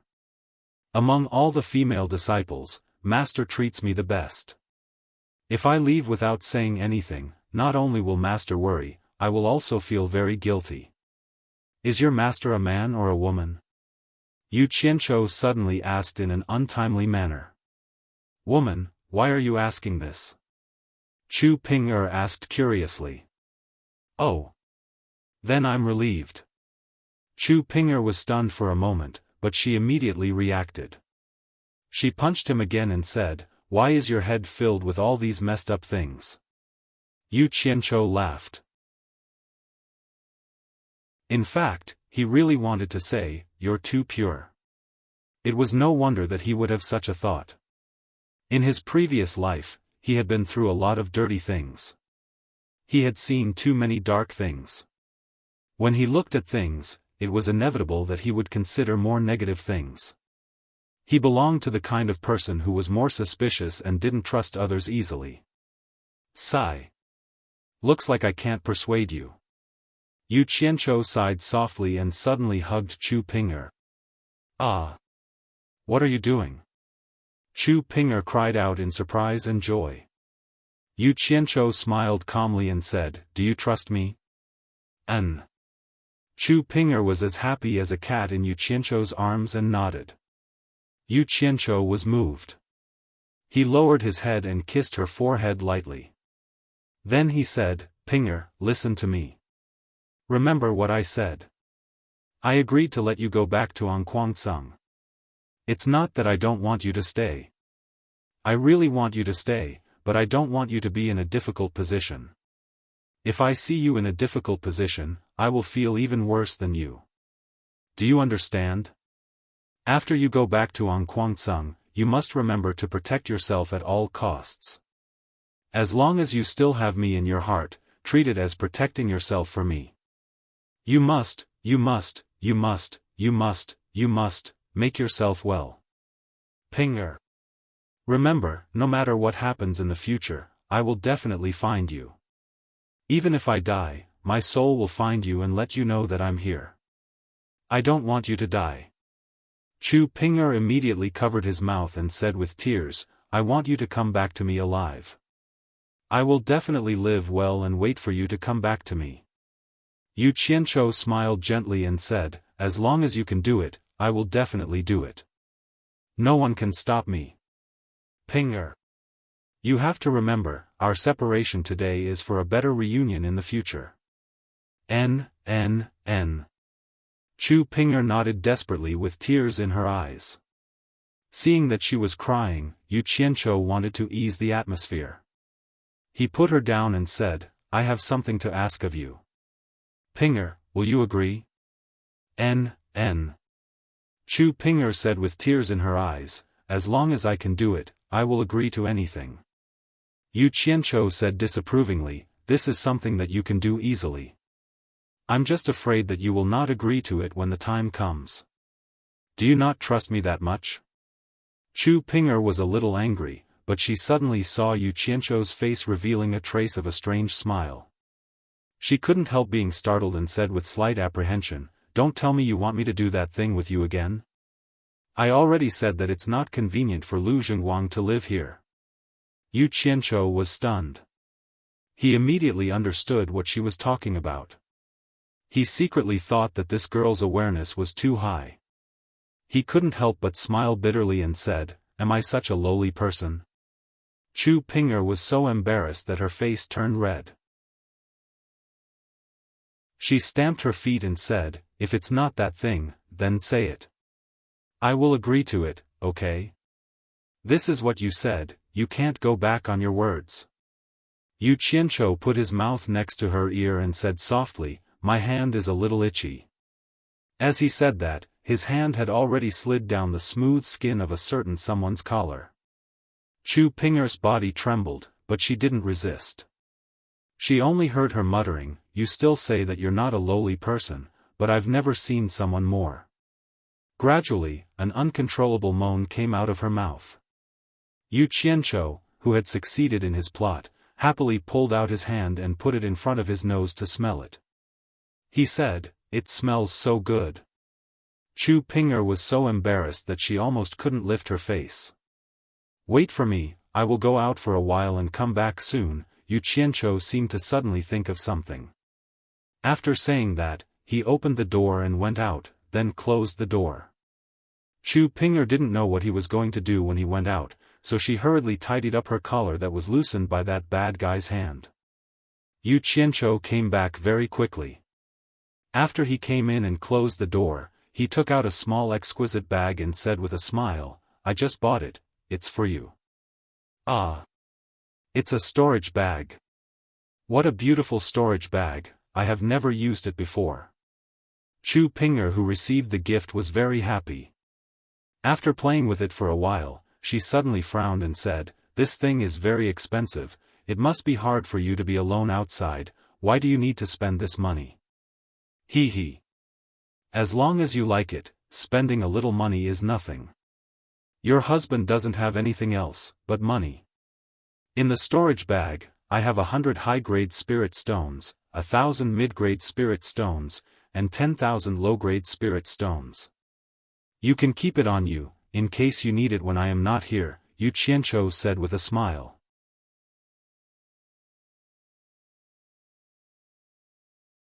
Chapter 42. The items in the storage pouch were just as Yu Qianqiu had said. Chu Pinger, who had used her divine sense to check, was shocked. She asked doubtfully, "Where did you get so many spirit stones?" Yu Qianqiu smiled and didn't answer her directly. He just hugged her and said, "Take good care of yourself." Then he turned around and walked out. Chu Ping, reluctantly shouted, "I'll wait for you." Yu Qianqiu didn't tell her that he was living next door. He didn't go back to his room either. He went straight to Guan Yu's room and pushed the door open. Guan Yu had returned and was fiddling with a lot of things on the table. When he saw Yu Qianqiu, he nodded with a smile. It was a good feeling to have money to spend. Why do you have a woman's fragrance?" Guan Yu's nose flared as he sniffed Yu Qianqiu. Yu Qianqiu was worried and impatiently asked, "How long will it take to get to Supporting Immortal Island from here? I want to go there as soon as possible." Guan Yu was startled and his expression sank. Yu Qianqiu would naturally use the Supporting Immortal token to go to Supporting Immortal Island. Once he used it, he would never have the chance to go back. However, his natal primordial spirit was in the hands of others. What could he do? He sighed and said, "There's a shop on Supporting Immortal Island in the 100 Flowers Valley. They use flying artifacts to transport things every day. If you show the Supporting Immortal token to the shopkeeper, they will naturally take you there." Yu Qianqiu pondered for a bit and had a plan. He patted Guan Yu's shoulder and sent him into his space without caring if he was happy or not. He also swept the things on the table into his space. Then, a long and thin pipe appeared in his hand. This was something he had bought outside. Today, when he was strolling in the market, a man suddenly pulled him to the side and asked if he wanted anything good. Yu Qianqiu asked him what it was, and the man pulled him to the side, took out the thing, and told him that it was called Fallen Immortal, and it was specially made to deal with cultivators. To put it bluntly, it was a sleeping gas specially made for cultivators. It was very effective against cultivators below the core formation stage. Yu Qianqiu was overjoyed. The two of them immediately ran into the wilderness and caught a few wild beasts to experiment. Sure enough, the effect was miraculous. Yu Qianqiu was so happy that he exclaimed that the man was a talent. In the end, he accidentally put the man into his own space. The two ends of the pipe had small holes sealed with wax, and there was a fuse halfway up the waist. Yu Qianqiu took out a flint and lit the fuse.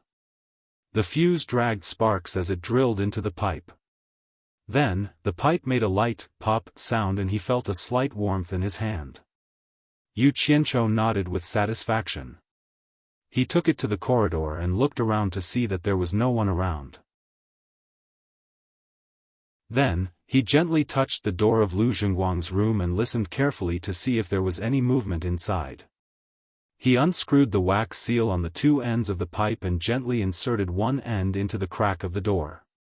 He put the other end in his mouth and gently blew. Inside the room, Lu Zhengguang was sitting cross-legged in meditation. With his cultivation, he had actually heard a little movement outside the door. He concentrated and didn't find anyone, so he didn't care. This was mainly because he was arrogant and had never suffered a loss in the cultivation world. Moreover, he had never heard of anyone from the righteous and devil Dao daring to cause trouble in the 100 Flowers Valley. A wisp of green smoke slowly floated out from the crack of the door and gradually filled the whole room. Sitting cross-legged, Lu Zhengguang's nose slightly moved and he secretly wondered what was so fragrant. Then, he felt that the genuine qi in his body became heavy and slowed down. He frowned and opened his eyes to see the room filled with green smoke. Even though Lu Zhengguang didn't have any experience, at this time, he also found that he had been tricked. He was shocked and just got up from the bed. He suddenly felt dizzy. He opened his mouth to shout, but before he could shout, his eyes suddenly went black and he fell to the ground with a bang. Yu Qianqiu had been guarding outside. He was not worried at all. Anyway, if he was discovered, he could hide in the golden bead. Hearing the sound of someone falling to the ground inside, he secretly said that he had succeeded. He put his palm on the door and exerted a little force. The bolt inside popped open. With his current level of cultivation, opening a door was a piece of cake. Moreover, in the cultivation world, this kind of door was just for show. Even if the door was bolted like this, it wouldn't be able to stop anyone. Only the sound of the bolt opening could alert the person inside. However, the person inside had already fainted. Pushing the door open, Yu Qianqiu quickly went inside. When he saw Lu Zhengguang lying on the ground, he closed the door again. He walked straight over and without saying a word, lifted his leg and kicked the person lying on the ground. Feeling his unvented fire, he kicked a few more times, cursing as he kicked, "How dare you flirt with my girl? You're courting death." After feeling a little better, he took off the storage pouch on Lu Zhengguang's waist and opened it. He released his divine sense to investigate. Sure enough, he found a jade archive that was exactly the same as the one Chu Ping had described. When he used his divine sense to investigate the jade archive, he found that the layers of restrictions inside were completely undetectable. Only the first layer was unlocked. He reckoned that it was the layer that Lu Chongqing had unlocked. There was a whole bunch of strange medicinal names. Yu Qianqiu had never heard of any of them before. He couldn't tell whether the jade archive was real or fake. After storing the storage pouch into his dimensional space, he immediately searched around the room. He didn't even let go of the bedding on the bed. After confirming that there was nothing else hidden, he stripped off Lu Zhengguang's clothes and carefully examined them piece by piece. However, he didn't find anything. This guy has soft skin and tender flesh. No wonder he dared to seduce my girl, Yu Qianqiu muttered as he looked at the naked Lu Zhengguang on the ground. If it weren't for the fact that he was afraid of bringing trouble to Chu Ping, he would have killed Lu Zhengguang right there and then. However, he was unwilling to do so. His gaze fell on Lu Zhengguang's genitals. Yu Qianqiu rubbed his nose and sneered. He glanced at the sword hanging by the bed and walked over to pull it out. He circled around the naked man on the ground and swung the sword in his hand at the genitals of Lu Zhengguang's thighs. Blood splattered everywhere. Ping, I really don't trust this kind of person. I had no choice but to castrate him, Yu Qianzhou sighed. When he mentioned Chu Ping, his brows furrowed again. Lu Zhengguang had only told Chu Ping about the pill formula. Now that it had been stolen and he had been castrated, the first person the Lu family's grandfather and grandson would suspect would be Chu Ping. This wouldn't do. Looking at Lu Zhengguang's lower body bleeding all over the ground, Yu Qianzhou's tightly furrowed brows relaxed. He smiled lightly and took a brush from the brush rack on the side. He dipped it in the blood on the ground and scribbled a few lines of words on the wall. Lu Chongqing, I will take revenge for the extermination of my family in the future. I met your grandson by chance, so I will collect some interest first. After doing this, Yu Qianzhou walked out unhurriedly and closed the door. When he passed by Chu Ping's room, he resisted the urge to go in again. He walked out of the 100 Flowers house and went straight to the shops around the square. He had seen the shops of Fuxian Island when he was strolling around during the day, so he naturally had to go there now. When he walked into the market, he thought about how he didn't know when he would be able to come back again, so he looked at the items on the stalls as he walked. As long as he found something useful, he directly bought it and threw it into his storage bag. He didn't even care about the price. You're tuning into the Xiaofan's Wuxia Tales YouTube channel. Don't forget to subscribe and join us on this journey to catch the most captivating stories.